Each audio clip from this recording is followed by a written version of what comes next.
que acabe de entrar la gente y empezamos.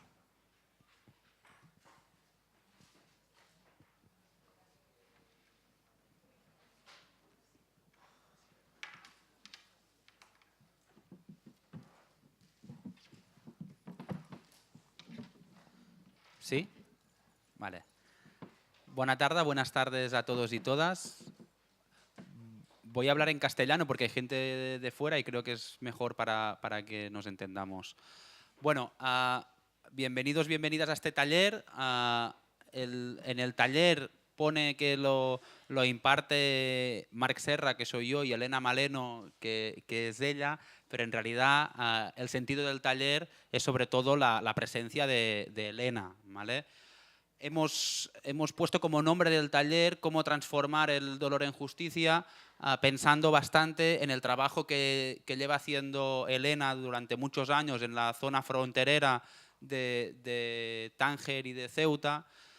Un trabajo que desde Barcelona vemos con mucha admiración y con mucho respeto, sobre todo, y no me voy a enrollar mucho, solo voy a hacer un poco de marco, sobre todo porque consigue combinar, ¿no?, de alguna forma, y es lo que veníamos hablando cuando estábamos comiendo, la denuncia jurídica, ¿no?, la necesaria denuncia jurídica a las vulneraciones de derechos humanos, con el trabajo más humano, el trabajo de construir comunidad, el trabajo de reparar, intentar reparar el daño causado por las vulneraciones de derechos humanos en la ciudadanía.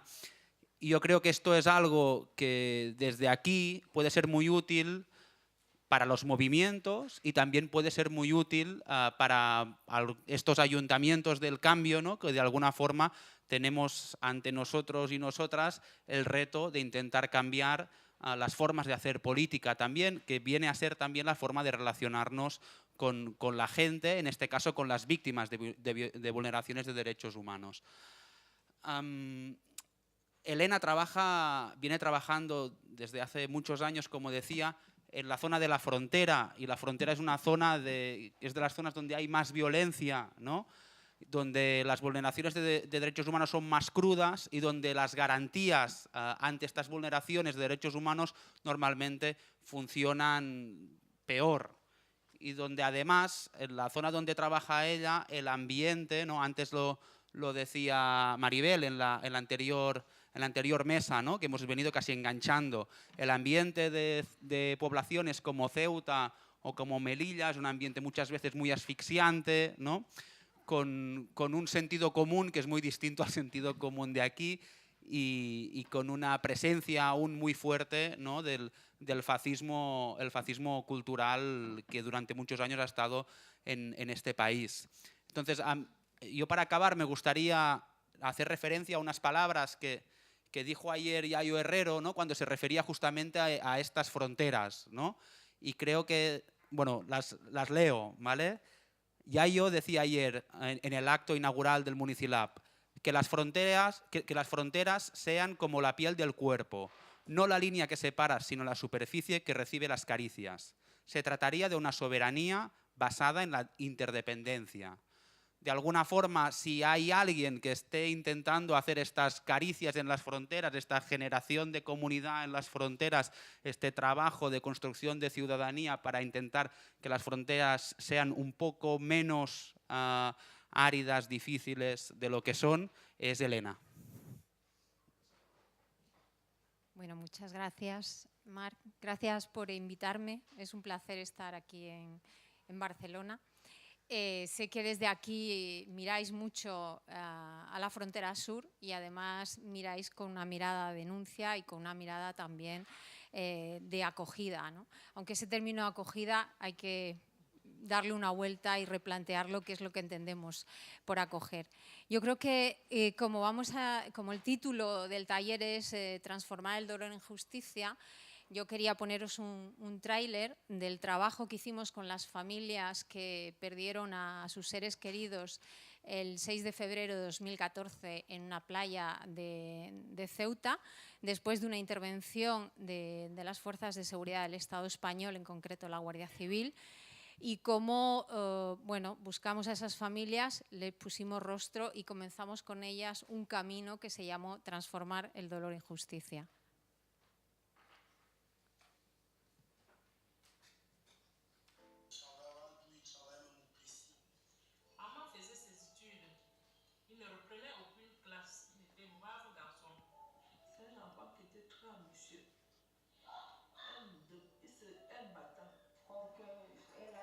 J'ai souffert comme ça.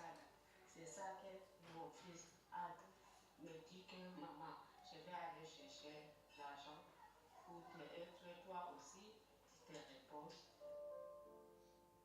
Y la zona de impacto siempre correspondió a aguas españolas, lejos de donde se encontraban los inmigrantes. Nadie llevaba desgraciadamente ni flotadores ni manguitas. Los anteludios que estaban flotando con flotadores se desprendían del mar. ¿Cuándo ha habido contacto directo por parte de la Guardia Civil con los inmigrantes? ¿Ha habido resultados de lo que el inmigrante cuenta? It's a lie. It's a big lie. It's Spanish Guardia Civil.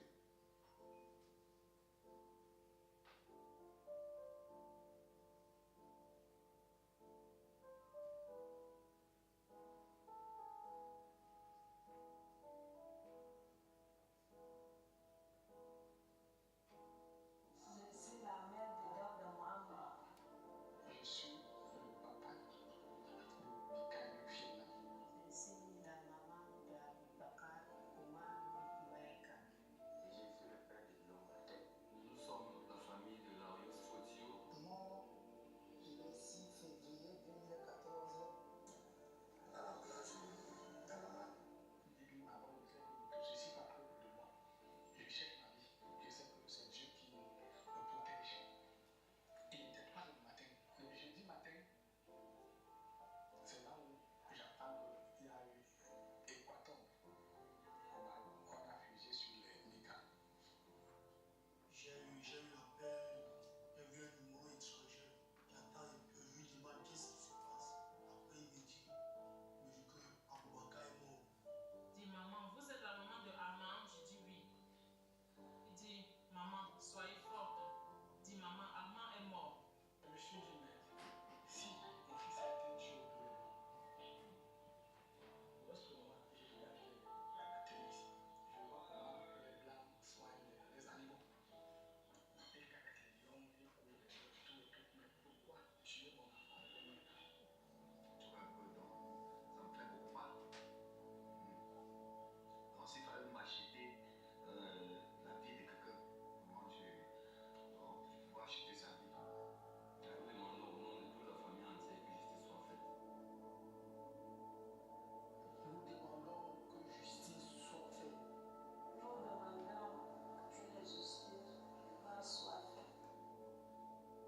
demandons que la justice soit faite. Nous demandons que justice soit faite.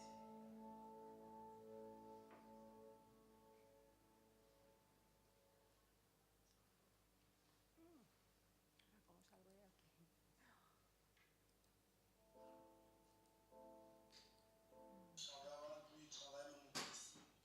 Armand faisait ses études. Il ne reprenait aucune classe. Il était brave garçon. ¿Cómo C'est sabe? moi qui était très monsieur. Un battant. Homme.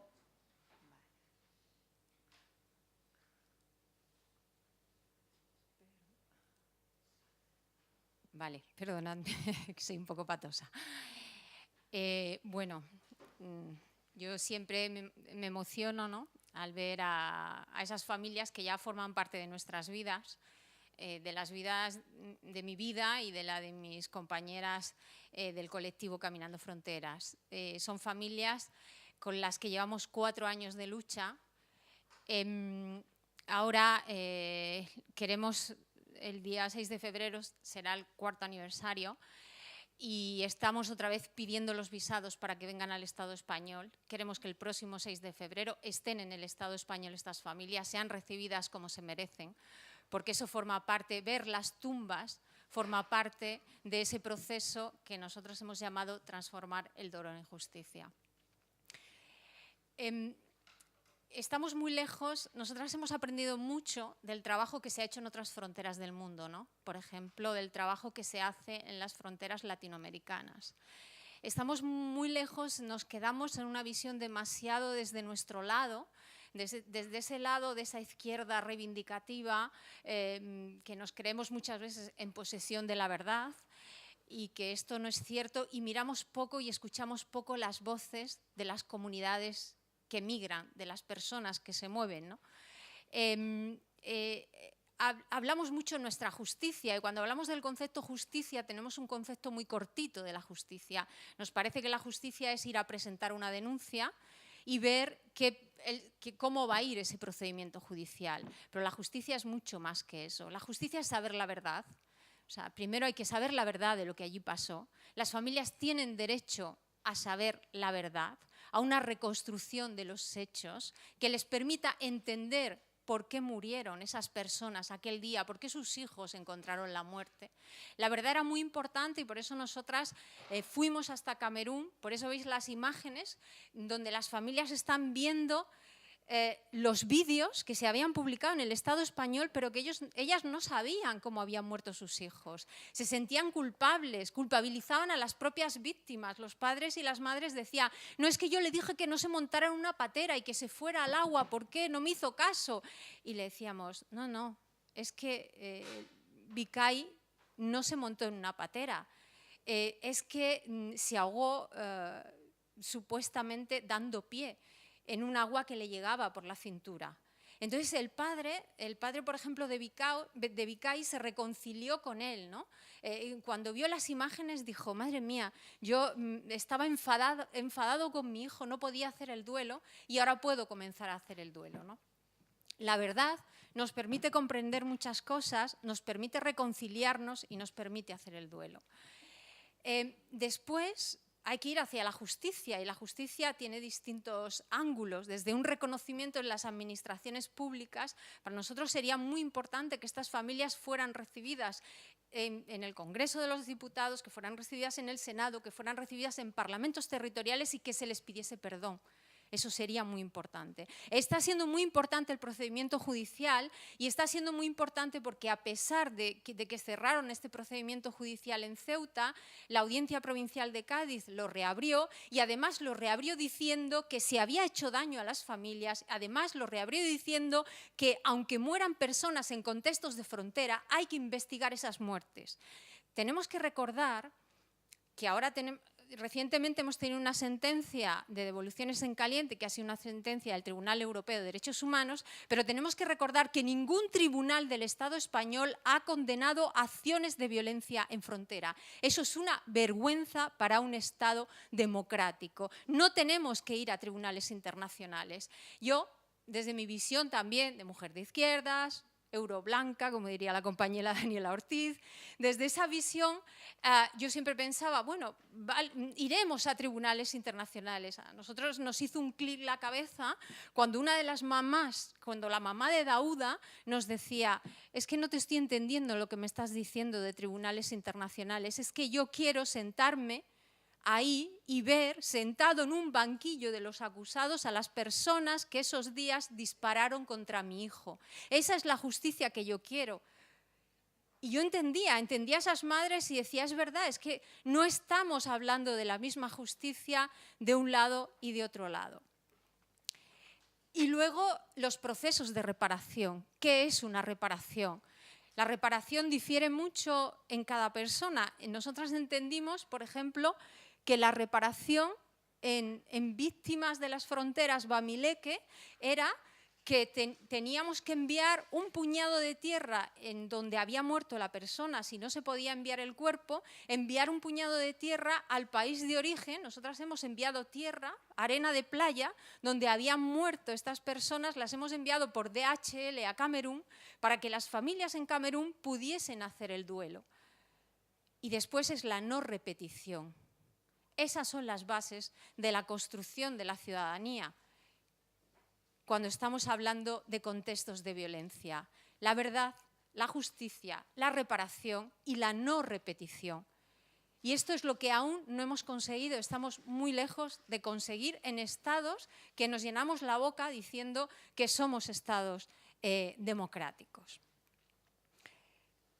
Hemos continuado con este trabajo. Nosotras trabajamos mucho o intentamos trabajar desde la práctica política con las comunidades migrantes, con las personas que se mueven, reconociéndoles categoría de ciudadanía, reconociéndoles categoría de personas y reconociéndoles la capacidad de tomar decisiones. Cuando veis cuando los políticos, determinados políticos, nos hablan de las mafias, de ese discurso de las mafias con el que se llenan la boca, parece que todo lo que hay en el movimiento migratorio son mafias y que todo lo que favorece ese movimiento migratorio son mafias. Eso no es cierto, no es cierto. De hecho, en las zonas de movimientos migratorios donde las comunidades migrantes tienen más poder, donde la autoorganización de ese movimiento tiene más poder, las mafias tienen un rol, es verdad, porque estamos hablando de atravesar zonas de no derecho con estrategias de no derecho.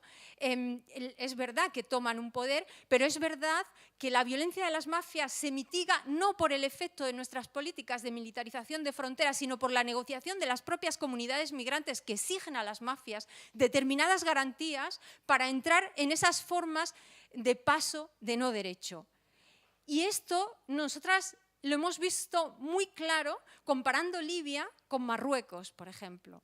Y a veces nos asustamos porque vemos que cuanto más violencia institucional sufren las comunidades migrantes, cuanto más se debilitan con esa violencia institucional, más capacidad tienen las mafias de incidir en las fronteras. Hicimos un informe que publicamos en mayo del año pasado, ya está también en inglés y en francés y pronto estará en árabe, este es en castellano, que llamamos Tras la frontera, donde sistematizamos, desde el colectivo en el que milito, donde sistematizamos toda esa forma de trabajo que nosotros tenemos con las comunidades migrantes, ¿no? Esa forma de trabajo, esa forma de colaboración y lo complicado que ha sido para nosotras también poder establecer formas de colaboración horizontales, poder de alguna manera ya formar parte de las propias comunidades que se mueven, puesto que nosotras también somos personas de fronteras, también vivimos en ese contexto de frontera en el que se mueven las comunidades. Creo que así mejor. Esto es una imagen de 2004. Estos chavales han sufrido una devolución en caliente. En 2004 las devoluciones en caliente no estaban legalizadas, pero las devoluciones en caliente se producían desde dentro de Ceuta y de Melilla. Yo he visto imágenes de negros corriendo por las calles de Ceuta y de Melilla y la policía corriendo detrás y de negros subidos encima de un árbol y el policía tirando de sus piernas para poder ejecutar una devolución en caliente. No olvidemos que las devoluciones en caliente que fueron aprobadas en 2015 en la Ley Mordaza se llevan ejecutando desde hace muchísimos años, que fue una estrategia diseñada por el Partido Socialista, en concreto por el señor Rubalcaba, y que después ha continuado implementándose.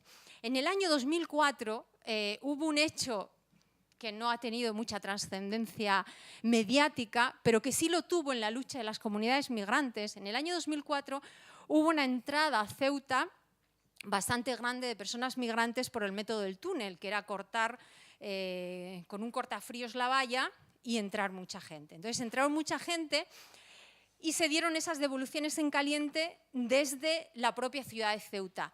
¿Qué es lo que pasó en esas devoluciones en caliente? Que como todos los negros son iguales, la Guardia Civil devolvió personas que no habían entrado en esa entrada, sino personas que ya se habían registrado y además habían pedido asilo y estaban registradas en la comisaría.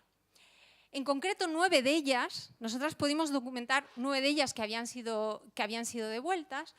Cuando la Guardia Civil de Ceuta se da cuenta de la cagada que habían hecho, devolviendo personas que ya estaban inscritas, que ya tenían sus huellas puestas y que además habían pedido asilo, inmediatamente llamaron a la policía. Estas personas estaban en Castillejo, llamaron a la policía marroquí. La policía marroquí tiró a estas personas a Argelia y Argelia las tiró hasta Mali, ¿vale?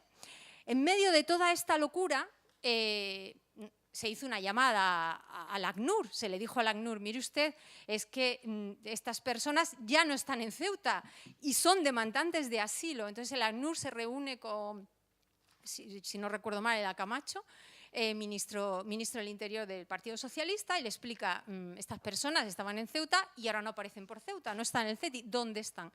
Entonces, bueno, nuestras autoridades dijeron, no, es que se han ido a Marruecos porque ellos querían irse, tal, no sabemos dónde están. Lo que se hizo y el compromiso que tuvo en aquel momento el Partido Socialista con Naciones Unidas, con el ACNUR, fue decirle, bueno, si estas personas llegan a un consulado, nosotros le haremos un visado para que vuelvan a entrar en el Estado español. ¿Cómo llegaron estas personas de nuevo hacia Marruecos? Llegaron con la ayuda de las comunidades migrantes. La comunidad que estaba en Tamarasset, en la frontera de Mali, las protegió, las subió protegidas y de forma gratuita hasta Minaya, en la frontera con Marruecos. Cruzaron la frontera por Oujda, las comunidades se ocuparon de que los pasadores le cruzaran la frontera hasta Oujda. De Oujda, las comunidades se encargaron de que subieran al bosque y del bosque pudimos recogerlas y llegaron a la puerta del consulado de Tánger. Cuando llegaron, evidentemente, claro, las autoridades españolas dijeron, y eran las mismas personas con sus huellas, y estas personas pudieron entrar al Estado español con un visado en una página en blanco, porque no tenían otra documentación. Eso es para deciros que no fue, en aquel momento intervino CEAR, intervino el ACNUR, intervinieron muchas organizaciones, pero esas personas no hubieran podido jamás llegar a esa puerta del consulado si no hubiera sido por la solidaridad y el compromiso político de las comunidades. No os podéis imaginar la fiesta que hubo en el monte, en aquel momento en el monte próximo a Ceuta había 1000 personas viviendo, hubo una fiesta impresionante en todo el monte. Impresionante, todo el mundo bailaba, todo el mundo cantaba y todo el mundo decía es un triunfo político, es un triunfo colectivo y es un triunfo de demostrar que somos personas y que tenemos derechos.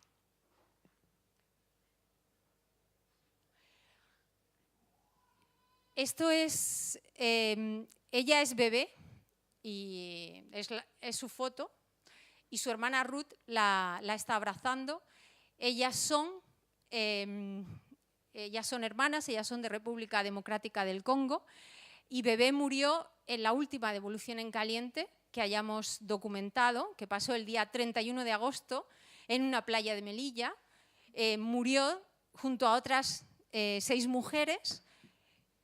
Ella era demandante de asilo, quería pedir asilo en el Estado español, tenía una historia bastante dura de asilo. Murió con otras 4 compañeras de República Democrática de Congo también que querían pedir asilo y con otras 2 compañeras de Costa de Marfil. Nosotras hemos hecho un trabajo, las comunidades de Guinea-Conakry y de República Democrática de Congo hicieron un trabajo bastante rápido de ir a la morgue donde se encontraban los cuerpos, de identificarlas, de hacer presión a sus embajadas para que ayudaran en la identificación y para que fueran enterradas lo antes posible. Y es verdad, salvo una de las compañeras que aún sigue desgraciadamente en la morgue porque la familia no quiere asumir la pérdida y no quiere asumir la muerte, el resto ya han sido enterradas y ya han sido enterradas en los rituales, incluso una de ellas, Merveille, ha sido repatriado su cuerpo a República Democrática de Congo. El resto han sido enterradas en Nador por el rito musulmán Aminata y el resto en Rabat por el rito católico. Enterrar es importantísimo.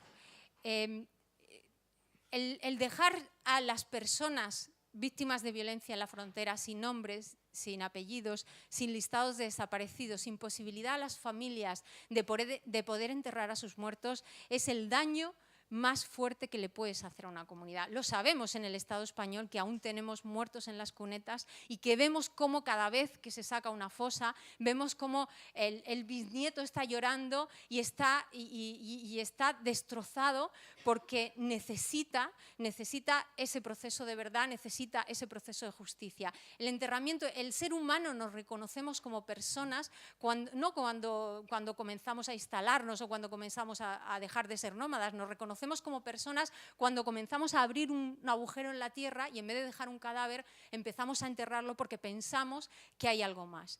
El que en las políticas de fronteras no demos ese cuidado a las personas que desaparecen o mueren es un daño y un dolor y una violencia que se manifiesta y que pasa a las comunidades y que pasa también a las familias.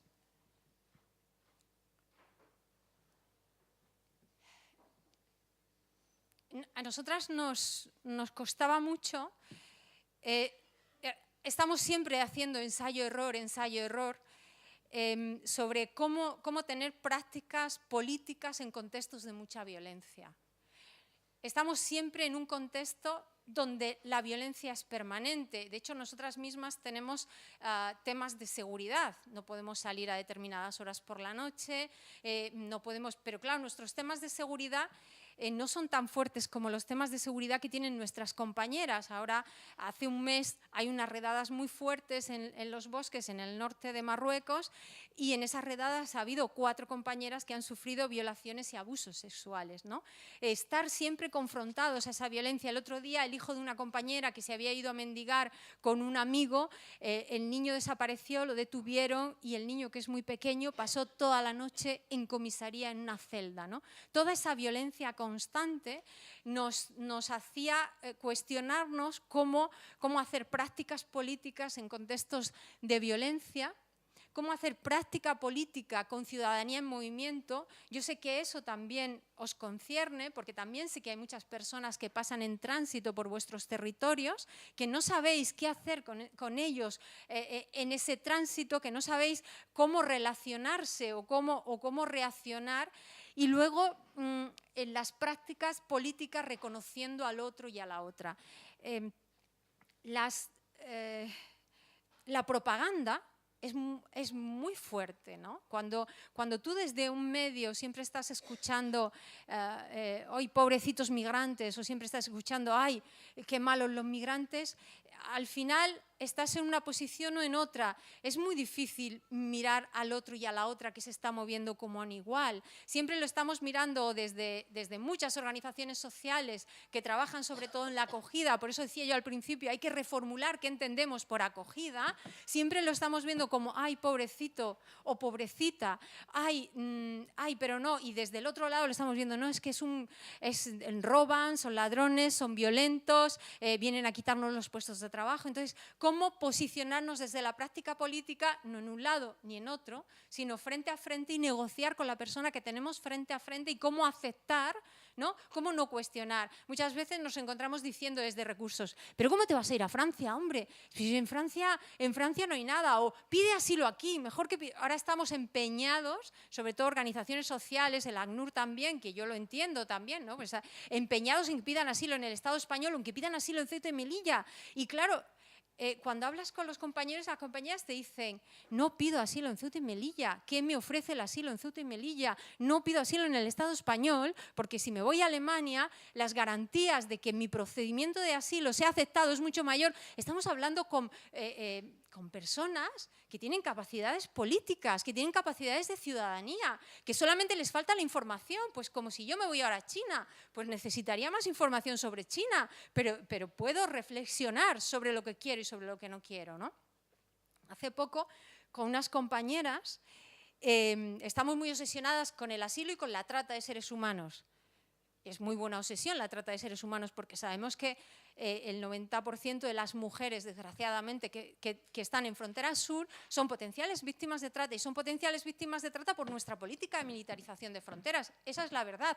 Pero ¿qué le puede ofrecer nuestro sistema de protección y reintegración de sus derechos fundamentales? Absolutamente nada. Pero como estamos súper obsesionadas, cuando las mujeres llegan a los CETIs de Ceuta y Melilla, se sienta una señora, como dicen ellas, una blanca que yo no conozco de nada, y me pregunta, ¿tú cómo te llamas? Ay, me llamo fulanita. ¿Y de dónde viene? De Costa de Marfil. ¿Y tú por qué te fuiste de tu país? ¿Eras pobre? Sí. Y en el camino, ¿cuántas veces te han violado? Y entonces dices, y la chica nos decía, todas. Y entonces me pregunta cuántas veces me han violado, y yo le digo, ninguna.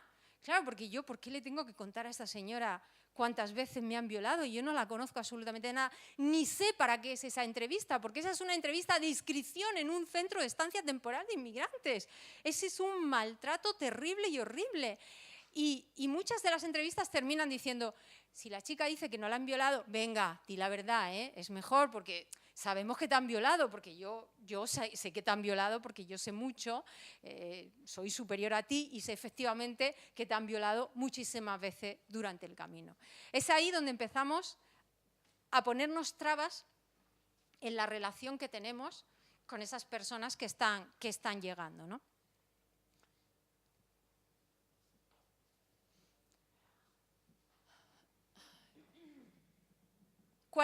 cuál es la base de nuestro, ¿no? de todo este sistema. Pues por un lado está la externalización y la militarización. Ahora se nota mucho en Níger. Níger es un país tremendamente pobre, pero era un país muy seguro para las comunidades migrantes antes de la última visita de Merkel. La última visita de Merkel ha convertido, no sé si es mi teléfono, creo que sí.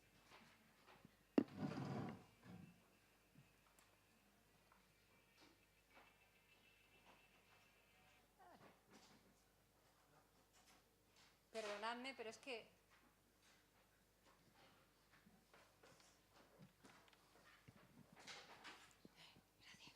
Perdonadme, pero es que hay una patera desde esta madrugada con 33 personas que está en la zona entre el Estrecho y el Atlántico y no sabemos nada de ella y no logran localizarla ni los servicios de salvamento marítimo, ni entonces están los compañeros un poco... Y se me olvidó quitarle el sonido. Como os decía, Níger se ha convertido en un país en el que ahora mismo, con cargos a la Unión Europea, al dinero que ha dado la Unión Europea para cooperación, hay unos paneles donde circulan los coches, donde pone, como otra señal de tráfico, que el que monte en su coche a personas sin documentación será multado con no sé cuántos francos CFA, ¿no? Entonces, en eso gastamos el dinero de la cooperación, en hacer los países mucho más inseguros, sobre todo los países del tránsito migratorio. ¿Qué es lo que pasa? Que en Níger tú antes podías cruzarlo cogiendo pues, tus buses normales, tus buses que te costaban igual que a la población nigerina, y ahora si quieres llegar a Libia estás en manos de las mafias. Y ahora ya hay mafias en Níger que secuestran, al igual que secuestran las mafias en Libia. ¿Qué es lo que pasa en Libia? En Libia ha sido maravilloso cómo la industria de la guerra, esta industria que hablaré ahora, se une a la industria de la esclavitud. Sabéis que en Libia, lo cuenta Médicos Sin Fronteras y la Organización Internacional de las Migraciones, y lo sabe todo el mundo, en Libia se secuestra, las familias tienen que pagar secuestros, en Libia hay... hay esclavos que las milicias ponen a trabajar antes de pasar en los dinguis a Italia, hay incluso tráfico de órganos y esclavitud sexual. Pues todas estas personas, antes de que pagáramos los centros estos de internamiento que ha pagado la Unión Europea, los secuestros se producían en los edificios medio derrumbados que había en Libia por efecto de la guerra, los que estaban destrozados, en los sótanos de esos edificios, que le llaman ellos madrigueras, ahí es donde se producían todos esos secuestros. Ahora los secuestros se hacen en los centros de internamiento pagados por la Unión Europea. Allí se hacen los secuestros y los propios funcionarios que gestionan los centros llaman a las familias para que se paguen los rescates. Y desde allí se mandan las fotos a las familias en los países de origen. Esa es la externalización, esa es la militarización. ¿Cómo basamos todo eso? Pues con un discurso racista. Son víctimas, son criminales, son cosas. Cosas es cuando tenemos a todas las mujeres que tenemos en las Ramblas, que son nigerianas y que de repente están perdiendo todas a sus niñas en los sistemas de protección de menores y que de repente son putas negras pobres, pero además víctimas de trata, pero además no las puedo proteger, pero además, tendré que proteger al bebé, y de repente la de Gaia tiene un montón de niños, no solo la de Gaia, sino otras administraciones públicas del resto del Estado que se dedican a la protección de menores, ¿no? Entonces, tenemos que esas cosas que consumimos, los y las europeas, que ya no son personas, que son cosas, también en el tránsito de la explotación están perdiendo no solo a sus hijos en las fronteras y a sus hijas, sino también en los tránsitos de la explotación por la Unión Europea. Y ese reforzamiento de lo que había dicho antes, ¿no? De las industrias criminales y de la esclavitud. Por eso nosotras, cuando trabajamos en el informe de Tras la Frontera, cada capítulo del informe comienza con un relato de un compañero con el que hemos trabajado, de un compañero que se ha movido, que ha hecho ese tránsito migratorio. Este es el relato de Serge. Serge vive en Alemania. Y su relato abre un capítulo que nosotras llamamos Memoria histórica, la construcción de la guerra en las fronteras españolas.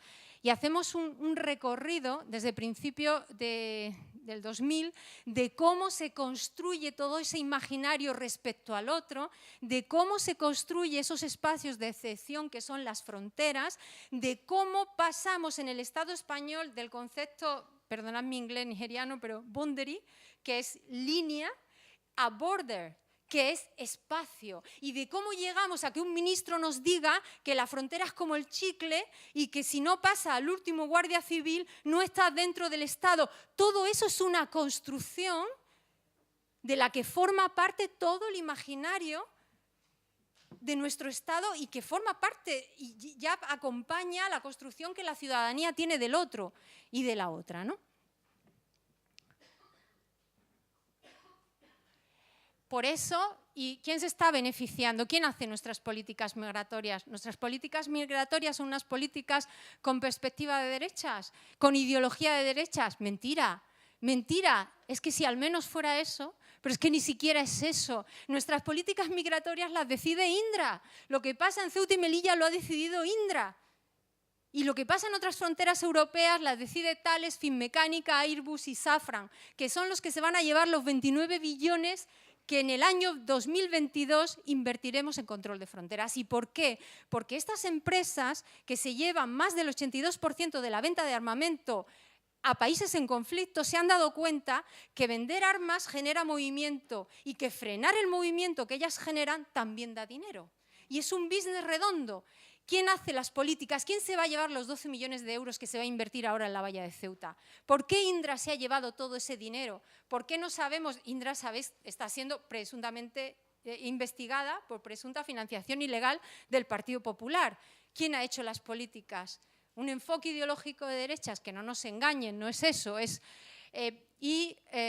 Un informe reciente decía que estas empresas habían gastado 1,5 millones en lobbies políticos en el Parlamento Europeo, haciendo lobby, 1,5 millones de euros, haciendo lobby con distintos partidos en el Parlamento Europeo, bueno, para decidir toda esa política migratoria de la que España, el Estado español, es pionero, con los acuerdos bilaterales, es pionero y los ha exportado al resto de los Estados europeos. ¿Y qué pasa en los otros países? Ya hemos hablado un poco, ¿no? En Níger, en Libia, ¿qué pasa con esas comunidades migrantes? Hemos obligado a países que no tenían leyes de extranjería a tener leyes de extranjería. Marruecos tuvo una ley de extranjería en el año 2003 que ni siquiera está desarrollada, pero que criminaliza el deseo de irse. Hemos obligado a Túnez a tener una ley de extranjería en el año 2004. Hemos obligado a Senegal a tener otra ley de extranjería. Y yo recuerdo reuniones con fiscales de Niamey, que uno de los fiscales decía, claro, es que tenía una reunión con los franceses. Claro, Níger forma parte de una zona de libre circulación. Nos creemos que el territorio Schengen hemos abierto algo nuevo. Miren ustedes, es que hay otras zonas del mundo donde el derecho a moverse está integrado en las distintas comunidades y donde la gente se mueve de forma natural, que no hemos inventado nada nosotras. Y entonces cuando los fiscales franceses iban a obligar a los fiscales de Níger que hicieran algo para controlar a las personas que entraban y salían de Níger, porque claro, era libertad de circulación, y los fiscales de Níger decían, pues es que, bueno, son de otros países, pero tenemos libertad de circulación. Pero entonces le decían, no, pero hay que vigilar el sello de los 3 meses. Y entonces el fiscal de Níger de Niamey le decía, mira, es que no tenemos costumbre. El derecho de la costumbre, no tenemos costumbre de controlar, tenemos nuestro derecho de la costumbre donde el movimiento es algo que forma parte de los derechos. Hemos tenido un impacto sobre el racismo y la xenofobia totalmente brutal en países terceros. Hemos hecho que aumenten en esos países, no solo en el Estado español ha aumentado el racismo y la xenofobia, que también, pero hemos hecho que en otras zonas aumente ese racismo, porque cuando hay redadas, cuando tú estás viendo a tu vecina y a tu vecino que entra cada día, que tiene a sus niños, que tiene una vida normal, que vive en un barrio muy pobre, los pobres son muy solidarios entre ellos, pero cuando de repente por la mañana, cada mañana viene un militar, entra en la casa de tu vecino, saca las cosas de tu vecino, las tira, las quema, saca al niño, a la mujer, la mete en autobuses, el vecino de allí piensa, coño, pues este debe ser un criminal muy grande, ¿no? Debe ser un criminal muy grande, debe ser muy malo esto, para que vengan aquí los militares cada día a hacer lo que están haciendo, ¿no? Entonces hemos tenido un impacto bastante fuerte, ¿no? Todas esas redadas. ¿Y qué sienten las comunidades, ¿no? Daros cuenta que en las comunidades hay una soledad social, política, moral, jurídica. Es muy curioso en los asentamientos cómo cada comunidad se organiza, sobre todo por países de origen o por pueblos de origen. Me niego a llamar tribu, porque yo no sé por qué los yoruba, que son un pueblo muchísimo más numeroso que el pueblo catalán, son una tribu y el pueblo catalán es un pueblo, ¿no? O sea, ¿en qué momento tenemos esta, ¿no? O el catalán es una lengua y el yoruba es un dialecto? Entonces, bueno, hay como toda esa... Bueno, ellos se construyen como comunidad en movimiento y tienen normas por escrito. O sea, intentan hacer normas que rigen la propia comunidad y después, entre todas las comunidades, se reúnen en asambleas. Y en esa asamblea se decide, hay conflictos como siempre, son como pequeños pueblos, pequeñas ciudades que se empiezan a construir aún en el movimiento, ¿no? En medio de eso están los pasadores, en medio de eso están las redadas, está la violencia institucional, pero hay un ejercicio de ciudadanía que es el que nosotras intentamos acompañar, ¿no? Formar parte de ese ejercicio de ciudadanía, acompañar y empoderar con los instrumentos de privilegio, porque en realidad son instrumentos de nuestra posición de privilegio, intentar acompañar y empoderar y también aprender mucho, porque nosotras hemos aprendido muchísimo y nos hemos reformulado muchísimo en todos esos procesos de acompañamiento, ¿no? ¿Cómo te proteges? Cuando tu hija, por ejemplo, ha sido ofrecida por internet y viene un blanco y ya ha estado con ella, que es un bebé, y ha sido ofrecida por una red que la ha captado, ¿quién? Esto pasa mucho, por ejemplo, en Fez y Marrakech. Entonces, después, ¿a dónde vas a denunciar? Esa niña no tiene documentación. ¿Cómo te proteges de esto? Pues es la propia comunidad la que intenta tener resortes. Tú no puedes ir a la policía, porque si vas a la policía a denunciar, acabarás desplazada, deportada. Entonces, tienen resortes contra esa violencia. ¿Cómo acceder a los sistemas de salud, por ejemplo? ¿Cómo acceder a distintos sistemas de protección? Y un poco es todo ese acompañamiento de acceso a esos derechos que en la frontera no existen, lo que intentamos fomentar, ¿no? Y trabajamos con una metodología que es la investigación-acción participativa. ¿Por qué trabajamos desde la investigación? Porque nos dimos cuenta de que no sabíamos nada. O sea, nos dimos cuenta de que éramos totalmente torpes, que los relatos que habíamos aprendido y las enseñanzas que teníamos no nos valían como herramientas reales. Entonces, la investigación aportaba herramientas y pensamos que podría aportar más herramientas de un lado y de otro.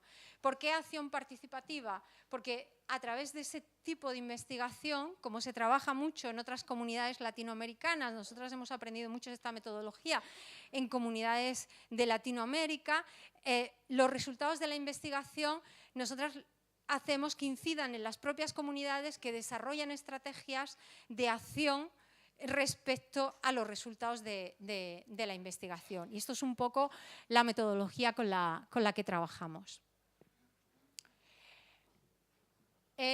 Cuando hicimos el informe, que se publicó en 2017, se publicó este año en mayo, parece que ha pasado toda una vida desde mayo, por Dios. Estos son las comunidades de 15 países procedentes del África, que llamamos subsahariana, que participaron, ¿no? Súper diferentes realidades, porque claro, como dice el blog del País, África no es un país, ¿no? Y otra de las cosas que siempre estamos viendo es cómo hablamos de africanos como si habláramos ¿no?, de europeos, nosotras que no tenemos nada que ver con los noruegos, por ejemplo, ¿no? Entonces ahí aprendimos mucho que cada comunidad tiene una realidad súper diferente, unas necesidades. Es verdad que ambas comunidades están atravesadas por la violencia, todas las comunidades están atravesadas por la violencia institucional y por la propia violencia que genera el movimiento o las estrategias de movimiento en zonas de no derecho, pero bueno, es bastante complicado. Bueno, estos son fotos de las redadas de los últimos días en Bolingo. Como veis, lo que os contaba, bueno, todo es arrasado. Esa política que además esas redadas se hacen con dinero europeo también, ¿no? Por ejemplo, el otro día estaba en Tánger, iba a la panadería y hay unos chavales, unos compañeros que siempre están pidiendo enfrente de la panadería que yo compro, y al rato los chavales me llaman desde comisaría y me dicen: Elena, joder, es que nos han pillado y ya nos han hecho la foto, porque los militares llevan como unas zodias pequeñas, estas de juguete, dentro del coche, con unos remos. Entonces cogen a los que están mendigando, le hacen la foto con la patera, entonces los llevan a la policía, que son los que cuentan, los que intentan pasar, y cada militar recibe primas por los que detiene. Entonces, claro, son primas que da la Unión Europea y son militares que ganan 200 euros al mes. Con lo cual, entonces estaban llamando y estaban súper enfadados: que hables con el comisario, que yo estaba pidiendo y efectivamente, estaba mendigando por la mañana y no había ido a intentar cruzar, ¿no? Entonces, es un negocio más, este control, ¿no? Cuanto más quemes, más dinero ganas, y cuanto más quemes, pues más las comunidades tienen que volver a empezar, más oportunidades hay para las mafias, porque de verdad, las mafias peligrosas, ¿no? Porque claro, si tienes que volver a empezar, o empiezas con el apoyo muy fuerte de una comunidad que sea muy fuerte, o una mujer, por ejemplo, su opción es las mafias y sobre todo las redes de trata de seres humanos, que son las que tienen más fuerza como para sostener y aguantar toda esa violencia. Y creemos que una de las bases de ese sistema de guerra, de ese sistema de demostrar de militarización, son las devoluciones en caliente. A nosotros nos parece una clave bastante importante, porque es la política que la Unión Europea quiere establecer. No ha podido establecer hasta ahora solamente en Ceuta y Melilla, y ha podido hacerlo en Ceuta y Melilla porque Marruecos no reconoce que Ceuta y Melilla pertenezca al Estado español y por eso acepta las devoluciones, pero España ha seguido negociando y la Unión Europea también. Bueno, ya lo hemos visto con Turquía, pero el ideal sería que cualquier patera que estuviese llegando pudiese ser devuelta a un país tercero, lo cual aumentaría mucho el negocio del control de fronteras de esas empresas y aumentaría mucho más el negocio de las mafias. Por eso es tan importante, ¿no? Y luego, por otro lado, tenemos que revestir de ideología de derechas lo que pasa en las fronteras. ¿Y cómo revestimos de ideología de derechas lo que pasa en las fronteras? Pues diciendo que se lucha contra las mafias y dando un listado que da a la policía de todas las personas que detiene, los patrones, los capitanes, todas las personas que detiene cuando cruzan. Por ejemplo, en una patera que va a cruzar a Canarias, el que reparte el agua es un traficante. O sea, el que está repartiendo el agua, pueden pasar varios días en el agua, entonces racionar el agua y racionar la comida cuando estás en un espacio tan pequeño es muy importante. Entonces, esa labor la tiene una persona que tiene capacidad de liderazgo, que no tiene por qué formar parte de ninguna mafia, simplemente es una seguridad para que a nadie se le vaya la olla, tire el agua por la borda. O sea, son situaciones muy complicadas. Entonces, en Canarias tuvimos un caso que ahora os presentaré a Silvi, que ya abre otra parte de nuestro informe. En Canarias tuvimos un caso, una patera que pasó 11 días en el agua, fueron muriendo todos, iban tirando los cadáveres por la borda y creo que quedaron, si mi memoria no me engaña, 13 personas. Después de estar 11 días en el agua, las llevaron al hospital, les curaron de las heridas externas, e inmediatamente fueron al centro de internamiento de extranjeros. donde fueron sometidas a interrogatorios diarios por parte de la policía. Ningún tipo de asistencia psicosocial a víctimas de tragedia, que tenemos estipuladas en un protocolo de protección a víctimas de tragedia que existe en el Estado español. Ninguno. Y nadie pidió que se le hiciera, ni organizaciones, ni grupos políticos. Era normal, es normal que son extranjeros, que son personas ilegales, dicen ellos, y que vayan a un centro de internamiento de extranjeros. Da igual que hayan sido víctimas de una tragedia de esas características. Uno de ellos, siempre en esos interrogatorios, es que tienes que señalar al capitán, y si no señalas al capitán, pues te van a expulsar a tu país de origen. Y entonces, bueno, total, que 2 chavales, bajo las amenazas, según nos contaba Sylvie, señalaron al capitán de la patera, porque el capitán de la patera había muerto, ya lo habían tirado por la borda. 2 que después habían cogido el timón también habían muerto y también los habían tirado por la borda. Pero la policía quería un capitán y señalaron a Boubacar. Boubacar no hablaba ni inglés, ni francés, ni nada. Y lo metieron en la cárcel. Y a Boubacar lo acusaba, le querían dar 8 años de prisión por cada muerto. 8 años de prisión por cada muerto. Cuando Sylvie es liberada del centro de internamiento de extranjeros, llega a un centro de acogida y Sylvie no podía, o sea, Sylvie habla con su trabajadora social y le dice a su trabajadora social: he visto una injusticia muy grande, yo quiero contártela, yo quiero ir a un tribunal y contar que la policía ha metido en la cárcel a un inocente. Y la tía, con 2 ovarios que tenía y sigue teniendo, se fue, declaró. La jueza efectivamente vio que Boubacar no era ni lo más parecido. Sylvie decía, es un pasajero más y ha pagado el pasaje, igual que lo he pagado yo. ¿Qué me están contando?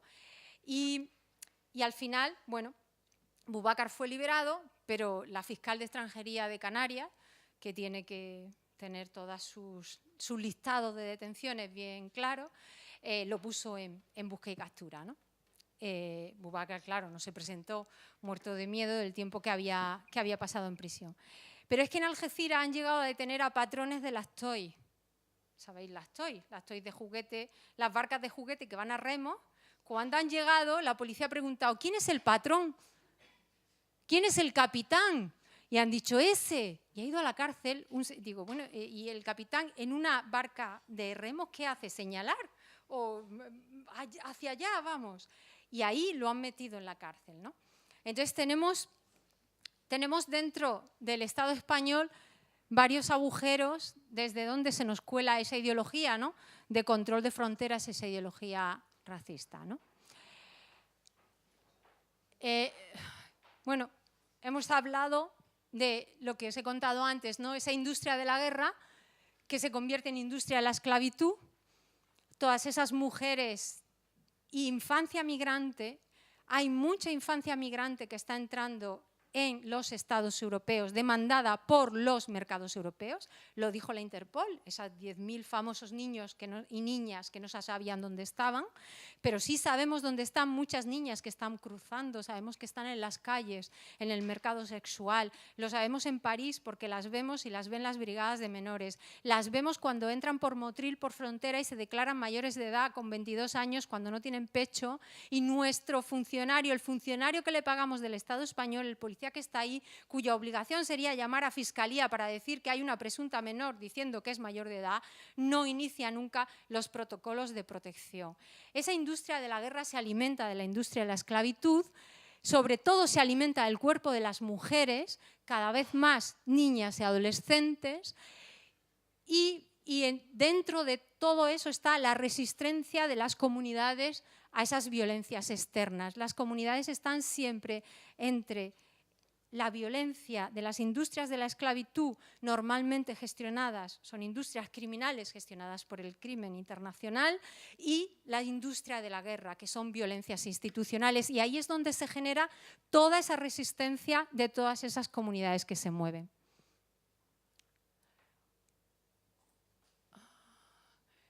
Aquí son uno de los resultados que nosotros, de nuestro trabajo con las comunidades de monitoreo de las zonas de frontera. Nosotros tenemos un teléfono que funciona 24 horas, pero también tenemos compañeros y compañeras que trabajan en red y que forman parte de nuestra red con las comunidades y que, bueno, el 31%, por ejemplo, de las personas que murieron intentando acceder al Estado español eran niños, niñas y adolescentes, y tenemos 388 víctimas que perdieron la vida y que ¿dónde está el listado de esas víctimas? ¿Quién las está contando? ¿El Estado español? Seguro que no. Yo recuerdo una de las últimas pateras de los naufragios que se buscó la patera. Luego es muy gracioso porque Salvamento busca una patera, la patera no se encuentra, pero eso no se reporta a otras instancias, no se reporta a policía o no se reporta a Guardia Civil para decir, oye, es que estábamos buscando una persona que no las hemos encontrado. Hemos dejado la búsqueda y no se sabe dónde están. Y uno de los últimos naufragios, el hermano de uno de los chicos que había desaparecido en el mar, nos llamó y le explicamos, mira, hemos hablado con él a tal hora, después el teléfono se ha cortado, han estado buscando, pero ya nos siguen buscando, había muy mala mar, hablamos con él, pero claro, él quería más respuestas. Entonces me dice, ¿dónde puedo llamar? Voy a llamar a policía. Digo, bueno, pues llama, y llamó a policía en Algeciras. Y claro, nos llamó angustiado porque decía, es que he llamado a policía y me ha dicho, uy, pues a lo mejor ha pasado y ha dado otro nombre. Es que cuando pasáis engañáis mucho, soy un poco mentiroso y dais otros nombres, a lo mejor, yo qué sé. O sea, eso es una respuesta para una persona que está buscando a una persona desaparecida. O sea, y el chico estaba totalmente destrozado. Efectivamente, su hermano no ha vuelto a aparecer nunca en la vida. Pero es que ninguna autoridad pública del Estado español puede darle una respuesta. O al menos decir, estuvimos buscando una patera en la que presuntamente iba tu hermano y no se encontró. Esto no lo tenemos. Ese sistema no lo tenemos. De las 388 personas, ¿cuántas han sido identificadas y cuántas son reconocidas como víctimas por el Estado español? Bueno, esta es Sylvie. Sylvie nos hizo el texto. En ese texto habla del proceso, por qué ella, ¿no? Porque ella va y declara, bueno, ella podía haber seguido su vida y no tenía por qué haberse metido en líos, como decía ella, diciéndole a su trabajadora social que quería declarar contra la policía de Canarias. Pero ella decía que hay algo muy importante, que es el sentido de comunidad, que es el Ubuntu. El Ubuntu es soy porque tú eres.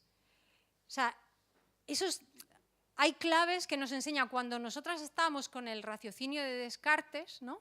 Este Descartes que es pienso, luego existo y soy yo mismo con mis pensamientos. En África estaban diciendo somos el Ubuntu, somos la comunidad, soy porque tú eres.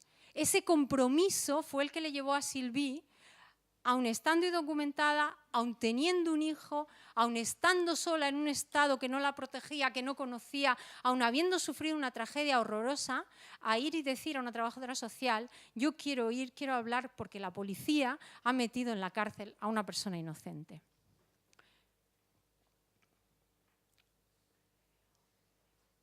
Bueno, y esto es lo que os hablaba antes, ¿no? La violencia privada y la violencia pública, ¿no? Esa violencia privada de esas redes criminales.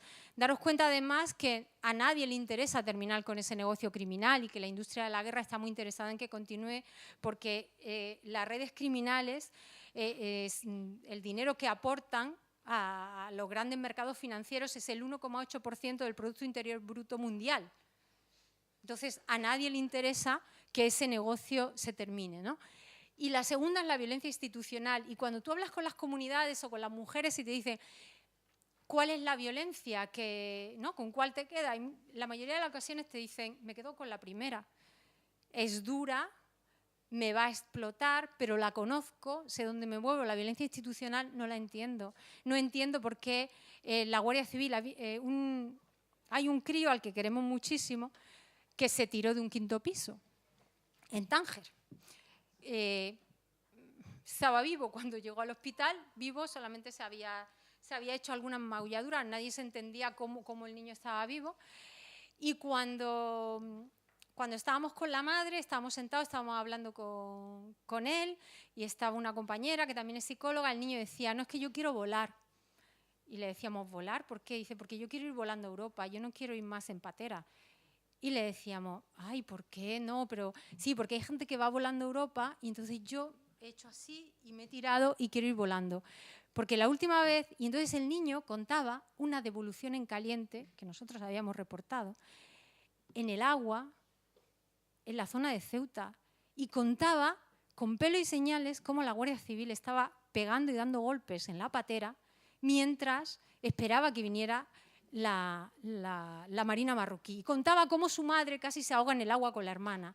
Y ese niño se había tirado desde ese 5º piso simplemente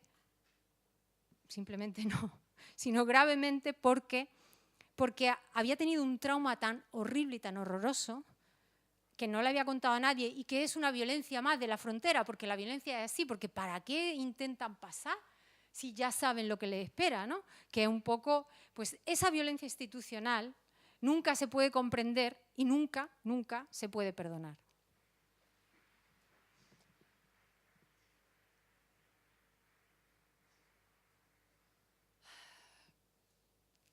Hay varias cosas que nosotras,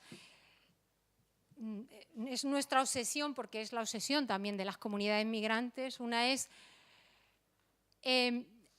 las víctimas de tragedias que sean identificadas, que los familiares tengan acceso a la información y que las víctimas de una tragedia en un proceso de cruzar una frontera sean consideradas como víctimas de tragedia, como si un autobús se estrella. Hay una serie de protocolos que se activan cuando hay un autobús que se estrella para atender a los familiares, para atender a las víctimas, para que se hablen procesos de recuperación. Queremos que pase también con las personas que son víctimas de tragedia. Cuando hay un naufragio, lo que no puede ser es que haya un naufragio donde mueren 49 personas y haya solo 3 supervivientes y que los 3 supervivientes no hayan tenido ninguna asistencia. Ahora logramos a veces, con cartas que hace Cruz Roja, que no vayan a los centros de internamiento de extranjeros o que los saquen de los centros de internamiento. Pero hemos tenido el caso hace poco de un chaval, el único superviviente de una patera, de una toy de juguete que se metió en el agua, en el estrecho, con viento fuerza 7. Imaginaros, que vio morir a toda su gente, que le cogieron y estuvo en coma en el hospital. Cruz Roja hizo un escrito para que esa persona no pasara por el centro de internamiento de extranjeros. Cuando Cruz Roja fue a recogerlo, el muchacho ya no estaba en el hospital, porque como ya se había despertado del coma, la policía lo había cogido y se lo había llevado al calabozo. Y estuvo un día que durmió en el calabozo y nadie sabía dónde estaba esa persona. Esa es nuestra lucha. Parece cosas muy pequeñas, pero son cosas muy importantes que queremos conseguir. Yo creo que con la ayuda de todos y de todas podemos conseguirla. No son tener un registro. En Italia hay como una entidad dentro de la administración que se encarga de las desapariciones en Italia, que es algo parecido, como un relator de desapariciones, y que ya han conseguido en Italia que ese relator de desapariciones se encargue también de las desapariciones de personas que están intentando llegar a Italia. Figuras como esas pues, se pueden y se deben tener en el Estado español. Aplicar protocolos que se aplica al resto de la ciudadanía también se puede y se debe antes que aplicar los protocolos de la ley de extranjería. Bueno, aquí os voy a dejar con unas... Ya voy a terminar. Estas son fotos después de una redada de gente que es tirada a la frontera y que después es recuperada por las propias comunidades y sacada del desierto. Esa es otra chica que fue tirada también a la frontera recién parida. Esta es una fosa común de las muchas que hay también en el otro lado en Marruecos. Aquí hay 9 personas enterradas.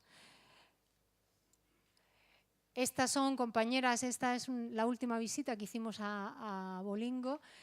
Bolingo significa amor en lingala, en la lengua mayoritaria de la República Democrática de Congo. Y esta es la zona que habéis visto antes, que estaba arrasada y quemada. Esta es. Esto es en la frontera con Argelia y Marruecos. Son zonas que todo el mundo conoce y conoce también los militares marroquíes y los militares argelinos, porque son las zonas donde casas derruidas que utilizan las redes más potentes, las redes de trata, para repartir a las mujeres, a las niñas y a las adolescentes.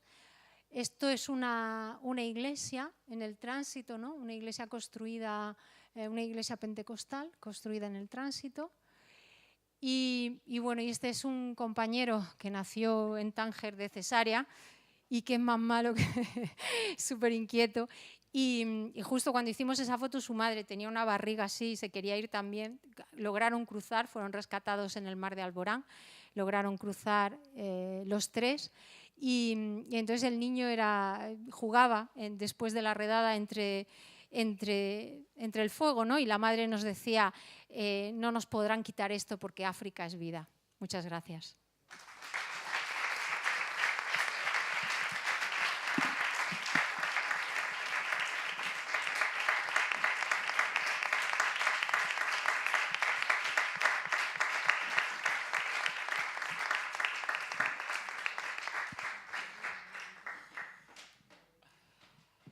Bueno, vamos a dejar lugar al debate, a las preguntas, que seguro que hay muchas.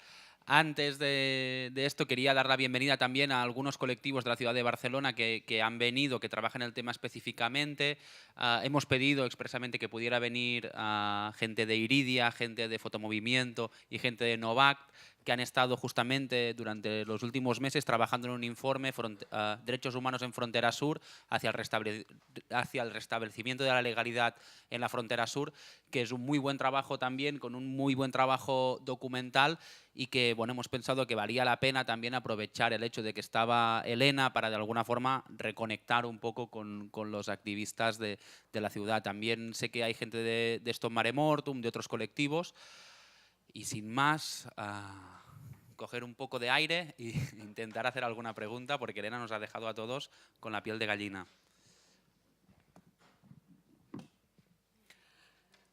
Gracias, Elena. ¿Se me escucha? Vale.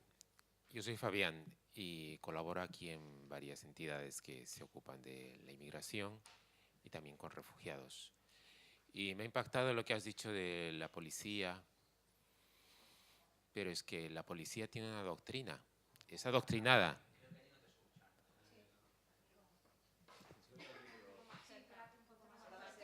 ¿Hola? Ahora sí, vale. La policía es adoctrinada, ya lo hemos visto hace un par de días, para que no tenga esos sentimientos de culpa. Entonces, además, lamentablemente, no considera como personas con derechos a ellos. Tú dijiste, cogen a todos la gente de raza negra y les da igual, porque no distinguen, como si fueran cosas.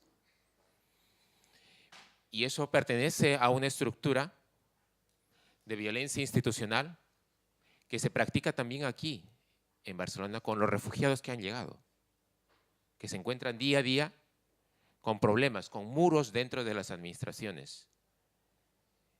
Y lamentablemente con complicidad de algunas organizaciones, ONGs, a las que han sido encargadas desde el Estado central para que se hagan cargo de ellos. Hay desde dinero que hacen constar que le han dado a los refugiados y no se los han dado, hasta falta total y absoluta de respeto hasta la dignidad de las personas que están en esas viviendas, que entran en cualquier momento sin pedir permiso y en la noche inclusive a revisar todas las cosas que tienen allí, como si fueran delincuentes. Les prohíben los contactos con otra gente, etcétera, etcétera. Hay unas iniciativas y protestas que se han hecho por parte de los mismos refugiados y hasta ahora no hay resultado. Muchas de las administraciones, es cierto, aquí en la ciudad y la Generalitat no tienen las atribuciones para ello. Pero yo sí lo que sigo y seguimos insistiendo es que al menos hagan más por facilitar su supervivencia. Me refiero al caso de los manteros, por ejemplo. Y bueno, hay más compañeros que...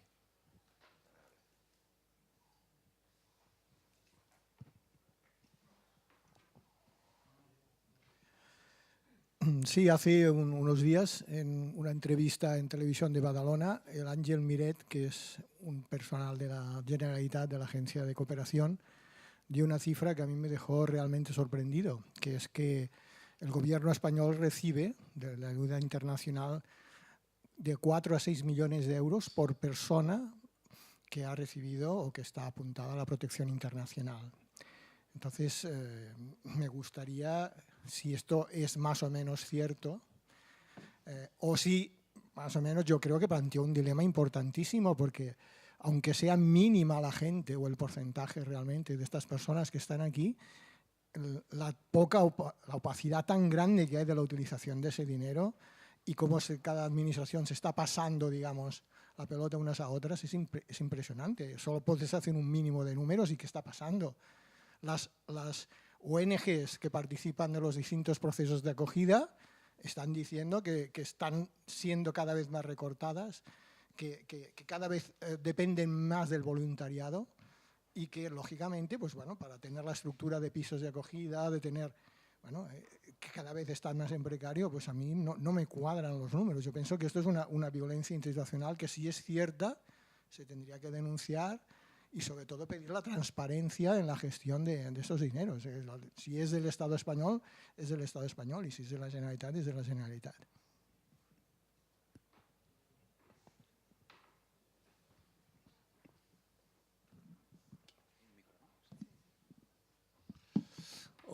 Hola, muchas gracias, Elena, por la feina.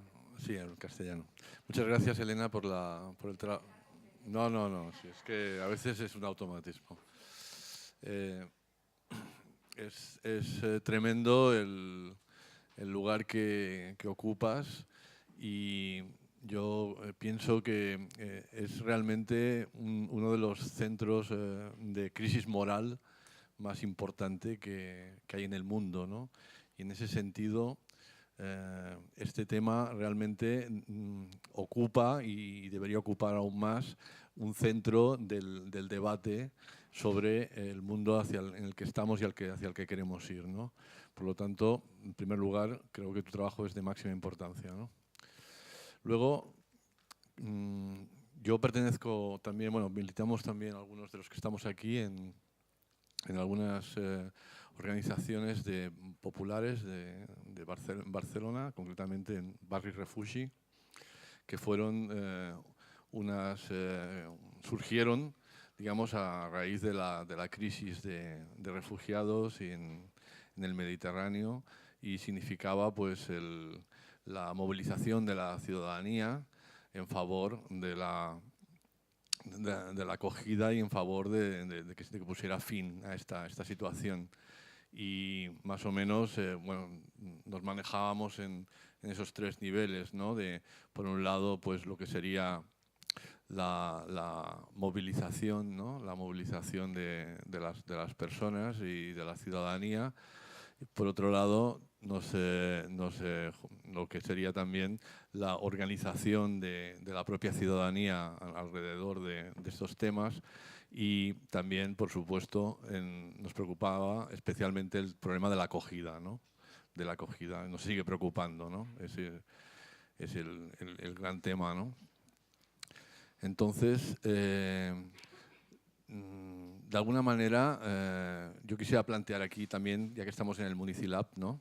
También la relación que hemos de establecer la sociedad civil, digamos, con aquellas instituciones que, de alguna forma, como el Ayuntamiento de Barcelona, pues han intentado tomar, y otros ayuntamientos y otras instituciones han intentado tomar seriamente esta cuestión, ¿no?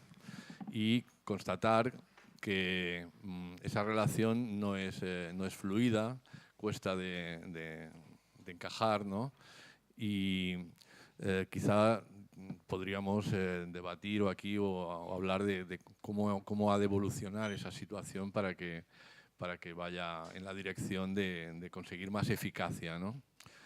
En los barrios distintos barrios siguen distintas estrategias a la hora de intentar favorecer esa acogida.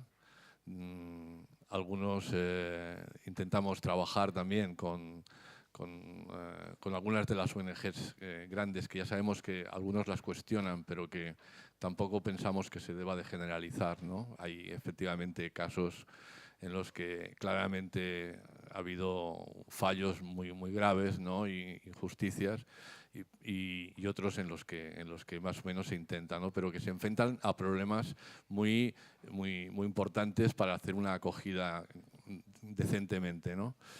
Entonces, yo no me quiero alargar para que hablen otros y simplemente plantear este problema de la relación, ¿no? entre los movimientos sociales y, digamos, instituciones que quieren trabajar también. Gracias.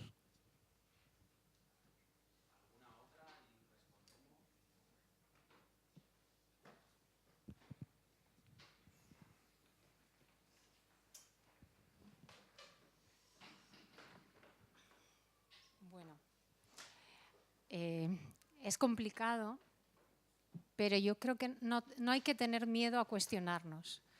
O sea, es verdad que no se puede generalizar, pero es verdad que nuestro sistema de acogida, no estamos hablando del rol que juegan las ONGs en él, que algunas juegan un rol mejor, otras juegan ahí están debatiéndose lo que tú decías, pero sí que es verdad lo que dice el compañero. Tenemos una acogida muy violenta. Tenemos una acogida muy violenta, muy paternalista y un sistema de acogida que no está dando respuesta a las personas que están llegando al Estado español.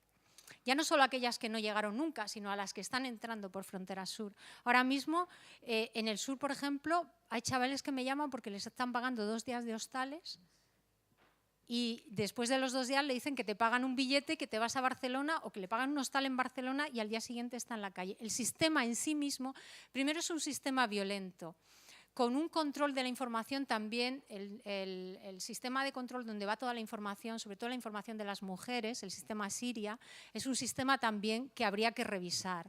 Y luego el abaratamiento de los precios, porque las ONGs al final son una externalización y algo más barato que le sale al Estado, ¿no? El abaratamiento de los precios, no sé si aquí lo habréis notado en Cataluña, pero en otras zonas del Estado hemos visto viviendas, que aquello no se podían llamar viviendas porque determinadas ONGs han competido bajando los precios a niveles que ya es imposible hacer una acogida digna. Por eso yo decía, hay que revisar el concepto de acogida. Y hay que revisar el concepto de acogida no desde nosotros, sino desde el otro y desde la otra, que es lo que hemos hecho nosotras. O sea, no podemos tener un concepto de acogida que nos vale a nosotros, porque no sé si aquí habréis visto El cuento de la criada, muchas de vosotros. Si no lo habéis visto, vedlo. Cuando la compañera de ella llega, ¿no? Es refugiada, está llegando y está con estas cosas y van dando así, le van dando las cosas y ella como se siente así perdida, que no sabe dónde está. Así es la acogida en el Estado español, así es. Por mucho que lo neguemos, el proceso y el sistema es así. Es un sistema muy institucionalizado, donde están los barrios. A mí me parece súper positivo que los barrios se inserten porque al final los pisos están en los barrios y la gente tiene que vivir en el barrio, no tiene que vivir en el piso o en el centro todo el día, institucionalizada. Entonces, de verdad, no es una acogida. Nadie tiene derecho a entrar en un domicilio. Yo he visto en otros domicilios donde han puesto cámaras dentro del domicilio. O sea, tenemos que revisar y no tenemos que tener miedo a revisar los procesos de acogida. Yo creo que es bueno revisar el concepto y los procesos. Y lo que tú decías, yo creo que las asociaciones de barrio juegan un papel muy importante. La persona que vive en un piso querrá saber dónde está el mercado, cuáles son los puestos que venden más barato, cuándo el niño con quién puede jugar al fútbol. Y eso muchas veces las organizaciones más grandes no dan respuesta, porque es una respuesta mucho más institucional. Es verdad que a lo mejor la organización grande puede dar respuesta con un abogado que va a seguir su procedimiento de refugio, ¿vale? Pues ya está. Pero luego hay una responsabilidad que tiene la ciudadanía para que esas personas, como decía el compañero, puedan vivir y vivir en todo el sentido que tiene la palabra vivir, no sobrevivir. Y yo solo respecto a lo que ha dicho el compañero de la violencia de las fuerzas de seguridad del Estado, nosotras estábamos viendo lo que pasaba en Cataluña desde la frontera y lo estábamos viendo con compañeros de las comunidades migrantes, y las mismas estrategias de guerra que vivimos cada día en la frontera, que los compañeros y las compañeras sufren, fueron las mismas que había aquí esos días. Y lo llevamos diciendo muchísimo tiempo nosotras. El Estado español tiene zonas donde no hay derechos humanos. No solo que no haya derechos humanos, es que no hay democracia, es que la policía hace lo que le da la gana, es que es un Estado policial, y eso puede pasar mañana en cualquier otro lugar del Estado. Y cuando el otro día lo veíamos ahí decíamos, es que es igual. Estábamos viendo las imágenes con varios compañeros y estábamos todos así, y ellos decían, mira, eso como en La Valla, mira, eso como el día que no sé qué, mira, eso. Se reconocían en la violencia, en la estrategia, se veían, se reflejaban. Entonces, sí que lo que nos ha demostrado y lo que nos demuestra cada día la frontera sur es que nuestra democracia es muy débil. Desgraciadamente es muy débil. Y que tenemos que seguir construyéndola. Y que no podemos dejar que en un Estado democrático se aparten a sectores del Estado como si no fueran ciudadanía, porque empezarán a apartarles a ellos, seguirán apartando más y apartarán a quien les convenga. Entonces, yo creo que es muy importante revisar procesos democráticos donde entremos todas y todos, y es muy importante revisar lo que quiere decir la acogida. Yo solo, bueno, totalmente de acuerdo con todo lo que ha dicho Elena y coincidimos. Y para que nos quede la pregunta que han hecho aquí delante sin responder, realmente sí que hay dinero. Europa dedica unas cantidades de dinero importantes a la Unión Europea a la acogida efectiva de refugiados y de inmigrantes.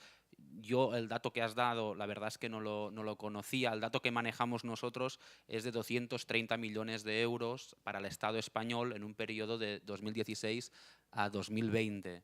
Entonces, esto evidentemente es mucho dinero, y el problema, ¿no?, y lo que se está denunciando es que este dinero se está gestionando de forma muy opaca. Y ahí tenemos, por suerte, gente como Marcelo o como Maribel que están ayudando de alguna forma a poner un poco de luz en esta gestión a través de preguntas, ¿no?, al Congreso. Y es a través de estas preguntas al Congreso o al Senado que hemos podido saber que efectivamente, como todos estábamos sospechando, esta cantidad de dinero no se está dedicando efectivamente a la acogida de inmigrantes y refugiados, sino que la envían, ¿no?, a frontera, ¿no? Los datos que tenemos, muy opacos, porque siempre son pocos y opacos, nos apuntan a que solo el 40% de este dinero efectivamente se acaba dedicando a la acogida de refugiados e inmigrantes, y se hace de forma también externalizada, ¿no?, como se explicaba, a través de entidades, ¿no?, que entran en las convocatorias de subvenciones, que al fin y al cabo acaban trabajando con una lógica de coste-beneficio, ¿no? Y esto tiene un impacto en las condiciones como se ejerce la acogida de refugiados. Por lo tanto, sí, completamente de acuerdo en que hay que repensar el modelo de raíz y hay que garantizar que el dinero que el Estado español está recibiendo para la acogida de refugiados y de inmigrantes no se dedique a blindar aún más las fronteras, sino que se dedique a lo que se tiene que dedicar. Ahora voy a dejar otra vez el micro al otro lado, solo voy a hacer una pequeña reflexión, que es, han hablado 3 personas y los 3 eran hombres. Si hay alguna mujer que quiera hablar, pues bienvenida. Hola. Som d'Stop, Mare Mortum, y bueno, aparte de dos cuestiones. Una, aparte de labor de visibilización, de sensibilización que pudiéramos hacer desde distintas plataformas, grupos, ¿de qué forma veis vosotros que se puede, de forma eficaz, que pueda ser eficaz, exigir o hacer incidencia a nivel municipal, a nivel autonómico, a nivel estatal, para bueno, que de alguna manera pueda mejorar algo el tema que estamos tratando?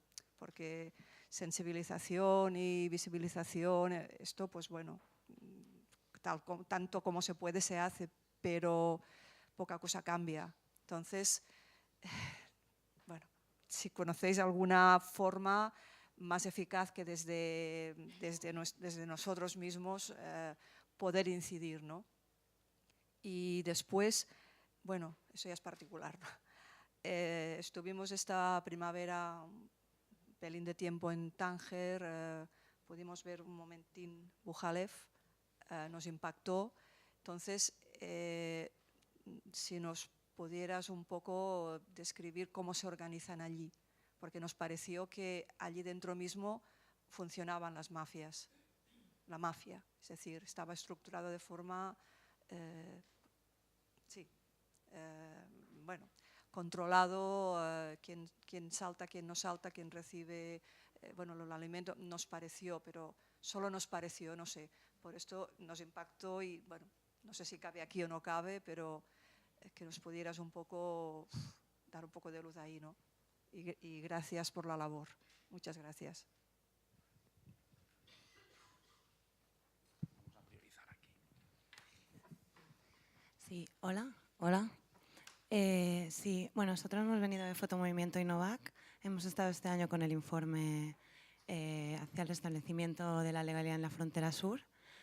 No quería decirme justamente ahora con la pregunta anterior que el objetivo de este informe en un principio era tener una herramienta fácil para hacer precisamente sensibilización, para tener vídeos e imágenes cercanos y claros sobre diferentes contextos de vulneraciones que se dan en la frontera sur, y que sí que es verdad, no sé si decir sorprendidos o no, pero que incluso hemos hecho muchas presentaciones, incluso quizás con colectivos más interesados o sensibilizados con el tema, se sorprendían de las situaciones de la violencia institucional que se veía.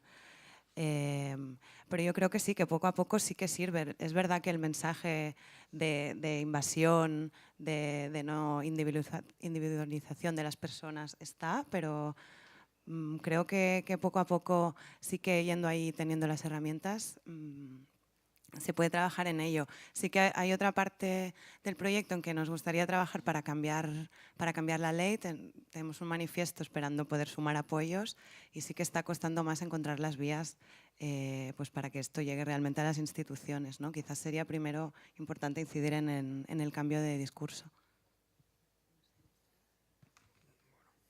No, o sea, primero agradecerte todo el trabajo, luego lanzar como ideas al aire que me iban viniendo en tu exposición, con la idea de Ubuntu, ¿no? Yo pensaba mucho con perspectiva histórica, ¿no?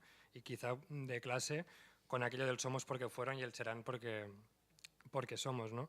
Y a la vez también con una frase de Manuel de Pedrolo, ¿no? Que siempre existe un privilegio, pues es precisamente porque contra alguien, si no la noción en sí de privilegio pues no existe, ¿no?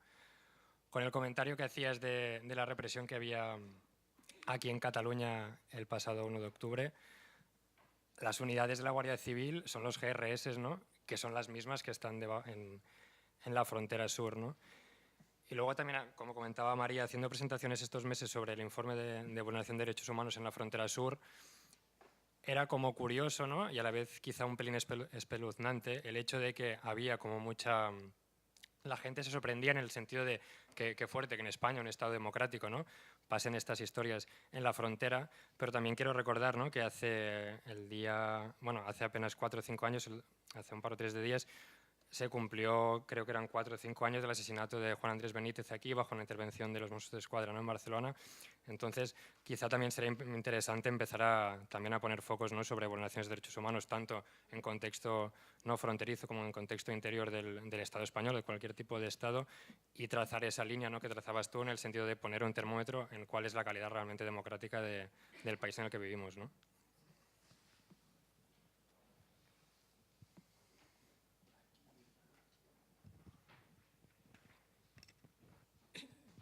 Bueno, es ante todo agradecerte toda la labor que estás haciendo porque nosotros desde aquí sentimos muchísimo lo que está ocurriendo y aunque trabajamos vemos que nuestro trabajo tampoco es muy eficaz porque hay unas cosas tan establecidas y tan difíciles de saltar que vemos que incluso lo sentimos de cerca cuando nos lo hablan, pero luego casi viene al olvido porque está tan lejos. Y eso es muy triste. Cuando vuelves a empezar a ver la realidad, sientes que somos parte de falta quizá de unirnos y exigir que esto no ocurra. Yo creo que tenemos parte de culpa nosotros, los ciudadanos, porque nos olvidamos ya, luchamos un poco, pero viendo que no pasa nada, que de eso nos quedamos tranquilos, ya hemos luchado. Y no creo que esto pueda seguir así. Yo creo que tenemos que seguir luchando y que sea algo que no podemos admitir, que hermanos nuestros estén sufriendo así y no pasa nada. No pasa nada porque está lejos y no lo vemos. Algo directo que podamos hacer desde la ciudadanía, podrías decirnos, incluso económicamente, o a ver qué se puede hacer, porque en Madrid tienen el dinero, aquí parece que no llega, o no sé lo que está pasando, pero es un problema gordo, tan gordo para mí, que nos deja, a mí me hace sufrir muchísimo, la verdad, porque entonces te agradecemos lo que estás haciendo y si nos puedes decir algo directo de qué podamos hacer directamente. Gracias. Sí, yo creo que también, por otra parte, se están viendo muchos fallos por parte de los cuerpos de la policía.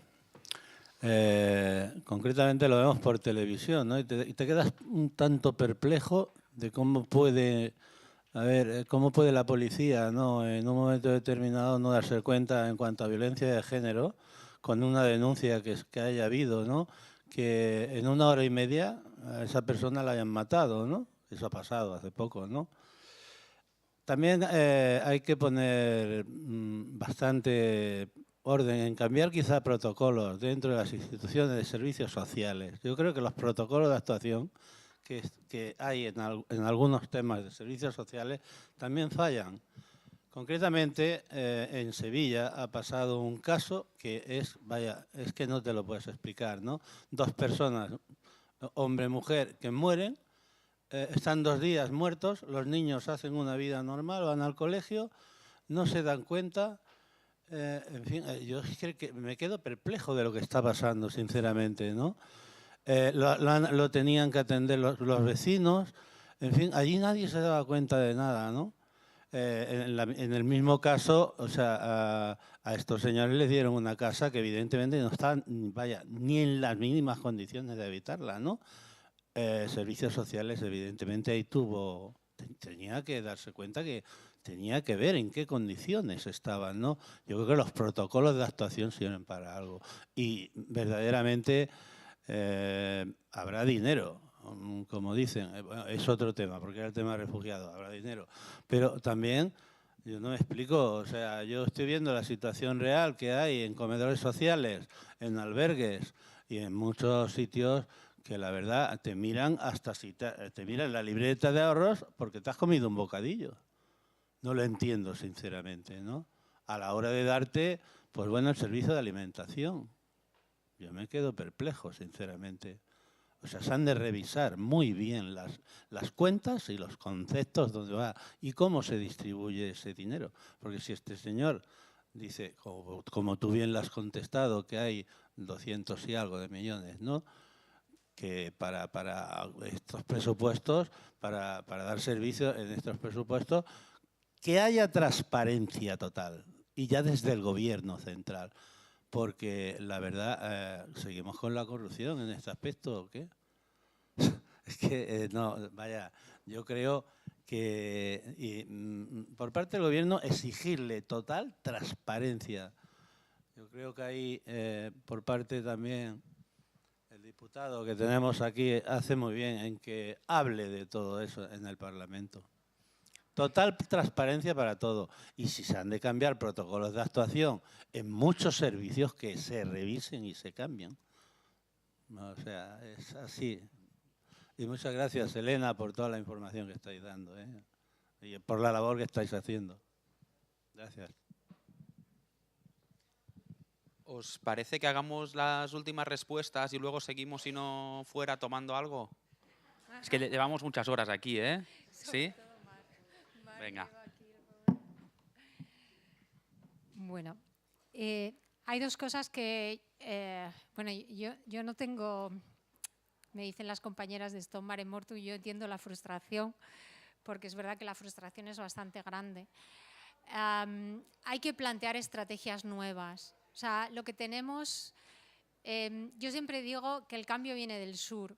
Estamos como agotados en el norte, como sí, hemos hecho miles de informes, miles de cosas, miles de tal, pero en realidad no cambia, o sea, no porque los cambios sociales son procesos y porque hay que implicarse, hay que rozarse, y el cambio viene del sur, o el cambio lo hacemos con las propias comunidades que se mueven, o no habrá cambio, el cambio no puede venir solo desde nosotras, esa es nuestra experiencia, nosotras no tenemos o sea, hemos aprendido lo que hemos aprendido a trabajar trabajando día a día, o sea, no tenemos un librillo de decir, mira, yo te doy, o sea, mi verdad es una verdad que yo voy construyendo cada día con los compañeros y con las compañeras y reformulando y dándome de bruces contra la pared y equivocándome y mañana me volveré a equivocar, pero jamás la frustración, porque con la frustración no llegamos a ningún lado. Creo hay dos cosas importantes que nosotras sí que nos parece que se puede resaltar. Uno, hay que meter temas en la agenda política y en la agenda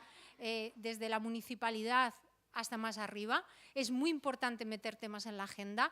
El tema de las devoluciones en caliente lo hemos metido en agenda con las 7 mujeres que murieron.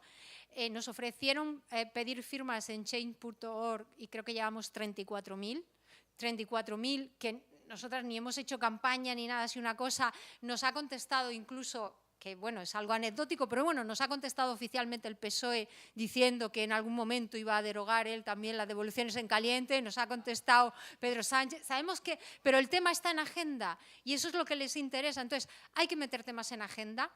Hay algo muy importante y que ha salido aquí en esta conversación y es que vivimos en un racismo institucionalizado que está en todas nuestras instituciones, del que somos de alguna manera cómplices, y que como no revisemos ese racismo institucionalizado no podremos nunca trabajar con los compañeros y con las compañeras. No podremos encontrar puntos en los que ir juntos y juntas. El racismo institucionalizado sirve para dividir al pueblo y sirve para que los poderosos se alimenten. Y es una responsabilidad de la ciudadanía que eso no exista, de que estén, de que vayan al mercado, de que nos acompañen, de que existan, de que estén a nuestro lado, que no estén solamente en instituciones. Eso es algo muy importante. Y luego crear redes de apoyo. La última vez que yo estuve aquí, en Barcelona con el TTP, justo me llamó un chaval, un compañero, que había pasado un pater y me dice, Elena, tal, y le digo, ¿qué te pasa? Y dice, mira, es que estaba aquí en un hostal y me han echado a la calle, no sé dónde ir, no sé qué. Y digo, ¿pero en dónde estás? Y justo estaba yo aquí, dice, en Barcelona, y nos han echado, somos 4, y nos ha puesto en la calle tal, y no nos pueden pagar otra noche de tal. Y estaba justo con Luciano, del Espacio Migrante, y le dije, mira, Luciano, me dijo, Luciano, espérate, vamos a buscarles algún lugar. O sea, la gente os está llegando. ¿Dónde están? ¿En qué espacios tendréis que buscar? O sea, ¿sabes lo que tendréis que cruzaros en esos espacios? ¿Cómo os cruzáis en esos espacios? Esos son estrategias compartidas que tenéis que ir construyendo. No podemos venir de fuera a decíroslo porque no seríamos ni acertadas ni justas. Pero efectivamente están los sistemas de acogida, entre comillas, como os decía, son sistemas muy racistas, de mucha violencia, que no están funcionando. Hay que hacerlos funcionar, porque si los hacemos funcionar y hay que meter temas en agenda, y en agenda se tiene que meter el racismo y las devoluciones y las detenciones, y en agenda se tiene que cuestionar la democracia. Tenemos que cuestionar si de verdad estamos en un Estado democrático y es sano cuestionarlo. No puede ser que la policía campe a sus anchas, como campa siempre, y no haya ningún resorte de protección ante eso. Y eso nos corresponde a la ciudadanía meterlo en la agenda de los políticos y hacerles presión, que para eso están. Desbordados, pero están. Así que... Y no se me ocurre nada más que, bueno, Bujalef. Bujalef es un contexto muy complicado porque no solo es una violencia del tema del cruce o del paso.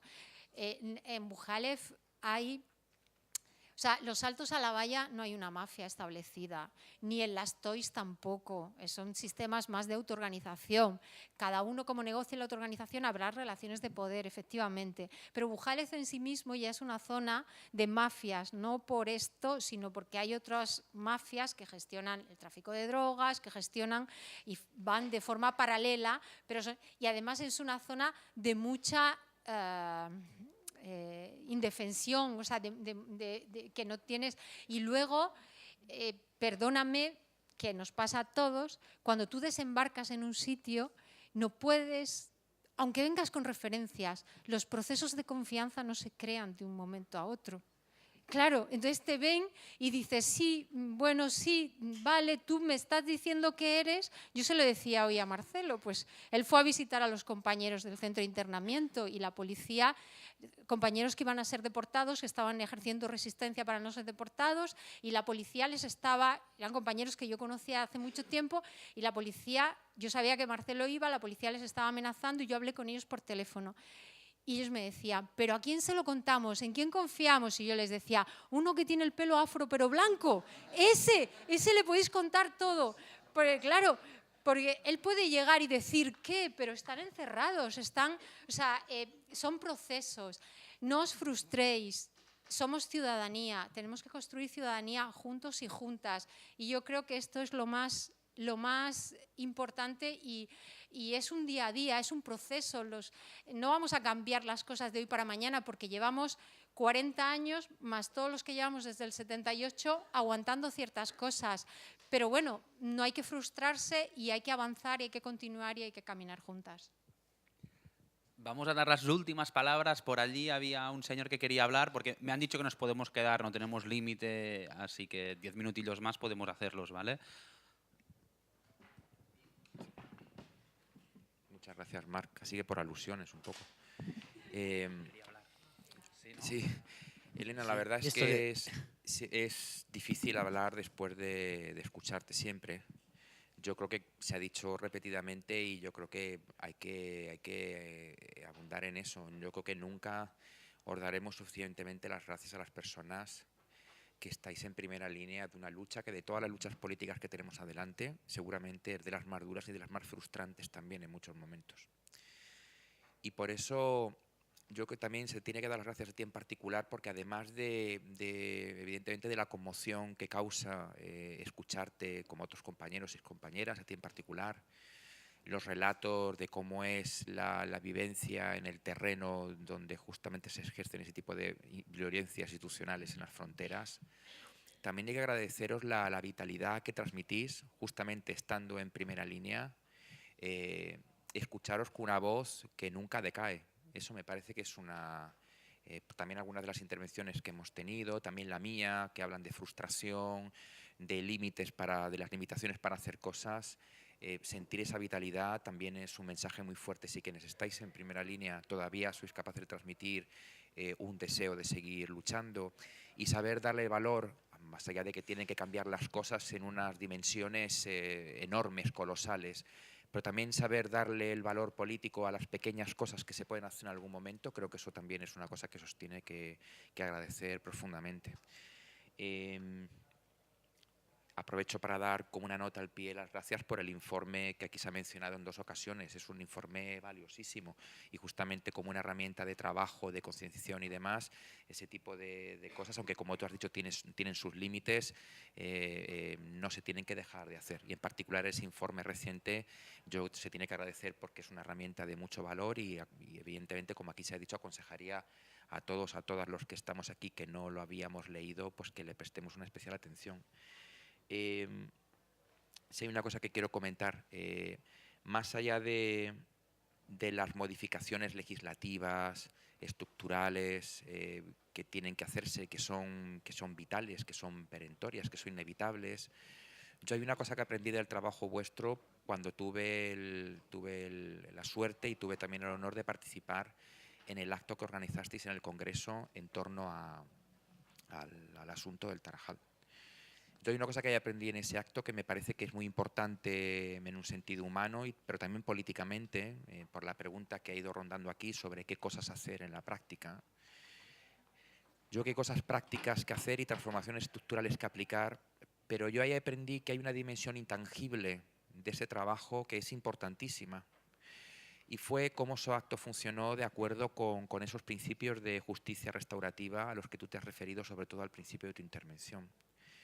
Hay una dimensión de la justicia, yo creo, sobre la violencia extrema que se está ejerciendo en las fronteras y sobre algo que podemos en algún momento seguramente de la historia acabar denominando crímenes contra la humanidad ejercidos por nuestros propios estados. Hay una dimensión intangible que es importantísima, primero, como tú dices, por un sentido de restitución de justicia a las víctimas, eso es fundamental, es prioritario. Creo que la manera en que enfocáis la cuestión de la justicia restaurativa pone justamente en el centro de la cuestión al otro, qué es lo que el otro en realidad necesita escuchar primero, y eso es la semilla de una transformación también cultural que me parece fundamental y que ahora después también voy a subrayar.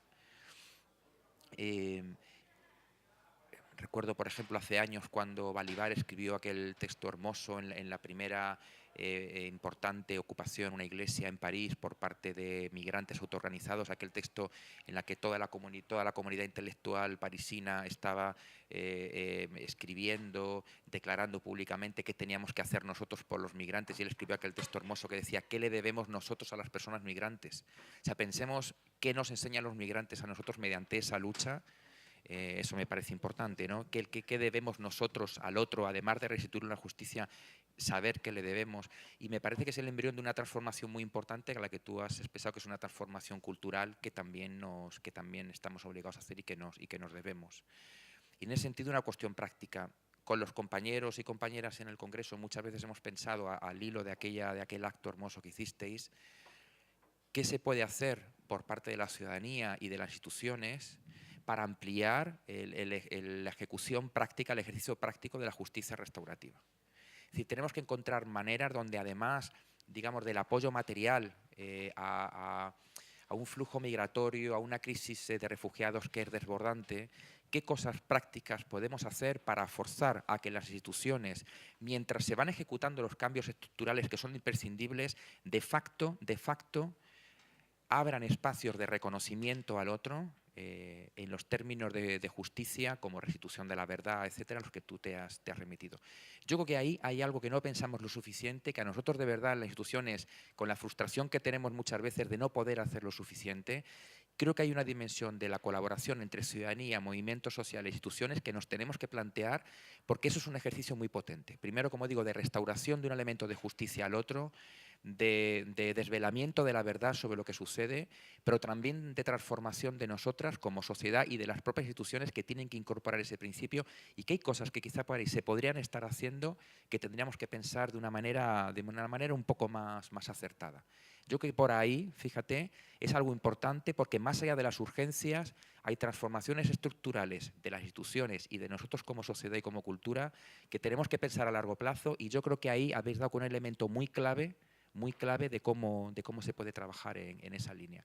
Lo dejo encima de la mesa. Creo que es algo que tenemos que pensar conjuntamente. Organizaciones, ciudadanía en general, instituciones, más allá de lo que se pueda conseguir en términos prácticos, que es imperativo, también eso es relativamente sencillo, me da la sensación, de ejecutar, y sin embargo tiene una potencia muy importante también. Reitero las gracias. ¿Más intervenciones por aquí?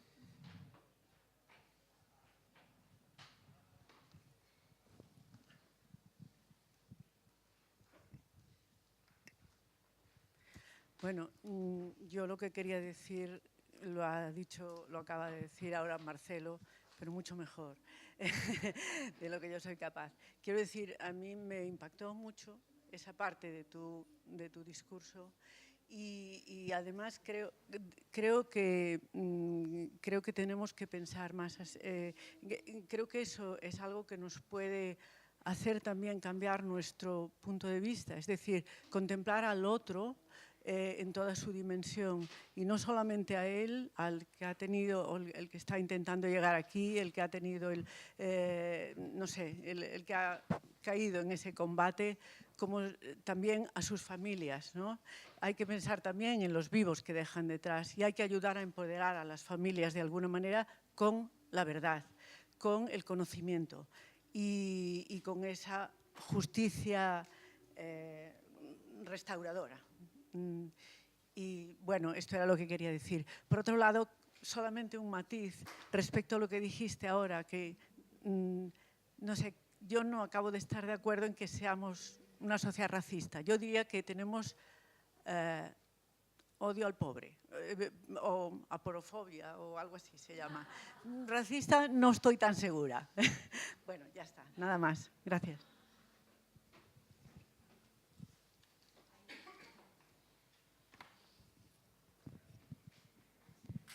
¿No? Vale. Yo Sí. pedí la palabra al conductor. Digo, pedí la palabra al conductor cuando dijo que podíamos estar 10 minutos más o así, ¿no? Pero fue antes de que interviniera Elena y Marcelo. Y Elena y Marcelo han respondido pero muchísimo lo que yo quería, bueno, lo que me esperaba que él dijera. Y por tanto no tengo nada que decir, ¿no? Quizá, una cosa que ha dicho Elena, que está en el campo del pensamiento filosófico, menos Kant y más, como decías, Ubuntu, ¿no? Ubuntu. Soy porque somos primero, no al revés, ¿no?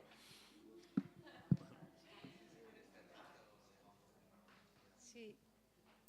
Bueno, yo hablar, mira, nosotras cuando el objetivo de hacer el documental de Tarajal, lo podéis ver en Vimeo, están abiertos enteros, son 30 minutos, se pasan súper rápido, se llama Tarajal, transformar el dolor en justicia.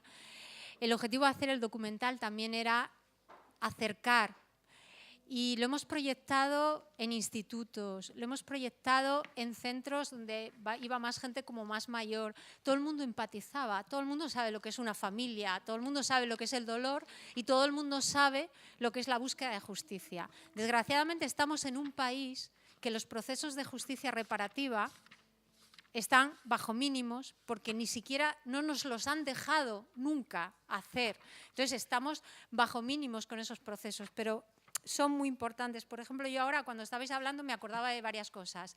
Una chica que me llamó desde aquí, desde Barcelona, que está casada, no, es de Cataluña, no sé qué pueblo era, pero que estaba casada con un compañero senegalés y que su cuñado se había ido al agua y que le decían que había muerto, que había desaparecido, y la chica no sabía dónde ir, me llamaba, majísima, lindísima, lloraba conmigo, yo le explicaba así, hablé con él, fue la tal, y no tenía dónde ir, su marido estaba destrozado, salvo el dolor que tenía en la comunidad, no había un sitio en su ayuntamiento, en su espacio, donde ella pudiera decir, mira, es que mi cuñado ha desaparecido en el mar y yo necesito, ¿no?, compartir, ¿no? Por ejemplo, eso, ¿no? Lo que tú hablabas de...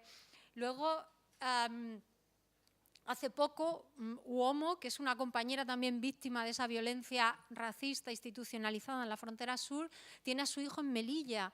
Su niño cruzó, es un caso que se le da una dimensión ahora bastante importante, su niño cruzó con su tía, sufrió una devolución en caliente, la tía cayó al agua, estuvo en el hospital, el niño de repente aparece en centro de menores, la madre fuerza, llega al Estado español, test de ADN, documentos... Menores no le devuelve a su hijo. Llevan 5 meses separados. Yo hablé con vuestra compañera, con Rita, y le dije, a esta mujer tenéis que ir a verla. Una administración pública está en un centro de acogida de Jerez. Tenéis que ir allí y decir no. O sea, somos una administración pública, el Ayuntamiento de Jerez debía de estar dándole apoyo psicológico, deberíamos visibilizar que es víctima de una violencia racista en frontera institucionalizada, y a Uomo hay que verla y a Uomo hay que darle el espacio porque cada día llora por su hijo y salvo la asistencia que tiene en el centro, nadie la escucha, nadie comparte su dolor. Y la administración no está dispuesta a devolvérselo porque ya es dicen, no, es que no ha llegado, es que ahora no queremos los resultados, ahora queremos la muestra, ahora queremos... Y es una violencia tras violencia, es lo que decía, lo que decía Marcelo. Hay muchas cosas pequeñas, que no son pequeñas, que son muy grandes, porque afectan a la vida de cada persona de forma individual y a su vida comunitaria, que sí que se puede hacer y hay un compromiso desde los municipios. Cuando hay una persona que se desplaza a reconocer un cadáver, nosotros hemos hecho preidentificaciones de naufragios que ahí se ha aportado, la Fuerza de Seguridad del Estado han hecho su trabajo, han hecho la preidentificación y después se ha desplazado la familia. Cuando se desplaza la familia, destrozada por el dolor, necesita un alojamiento que debería darle un ayuntamiento, necesita un alojamiento, necesita un seguimiento, necesita una psicóloga, necesita, y eso se puede hacer, es lo que tú decías. No, en el día a día se pueden hacer esas cosas, no se hacen porque no tenemos ese derecho de costumbre que decía el fiscal de Niamey, pero hay muchas puertas abiertas, es simplemente construir espacios conjuntos y ahí empezaremos a construir cosas, a ver las realidades de verdad del día a día de los compañeros y de las compañeras y podremos acompañarles. Terminamos. Sí.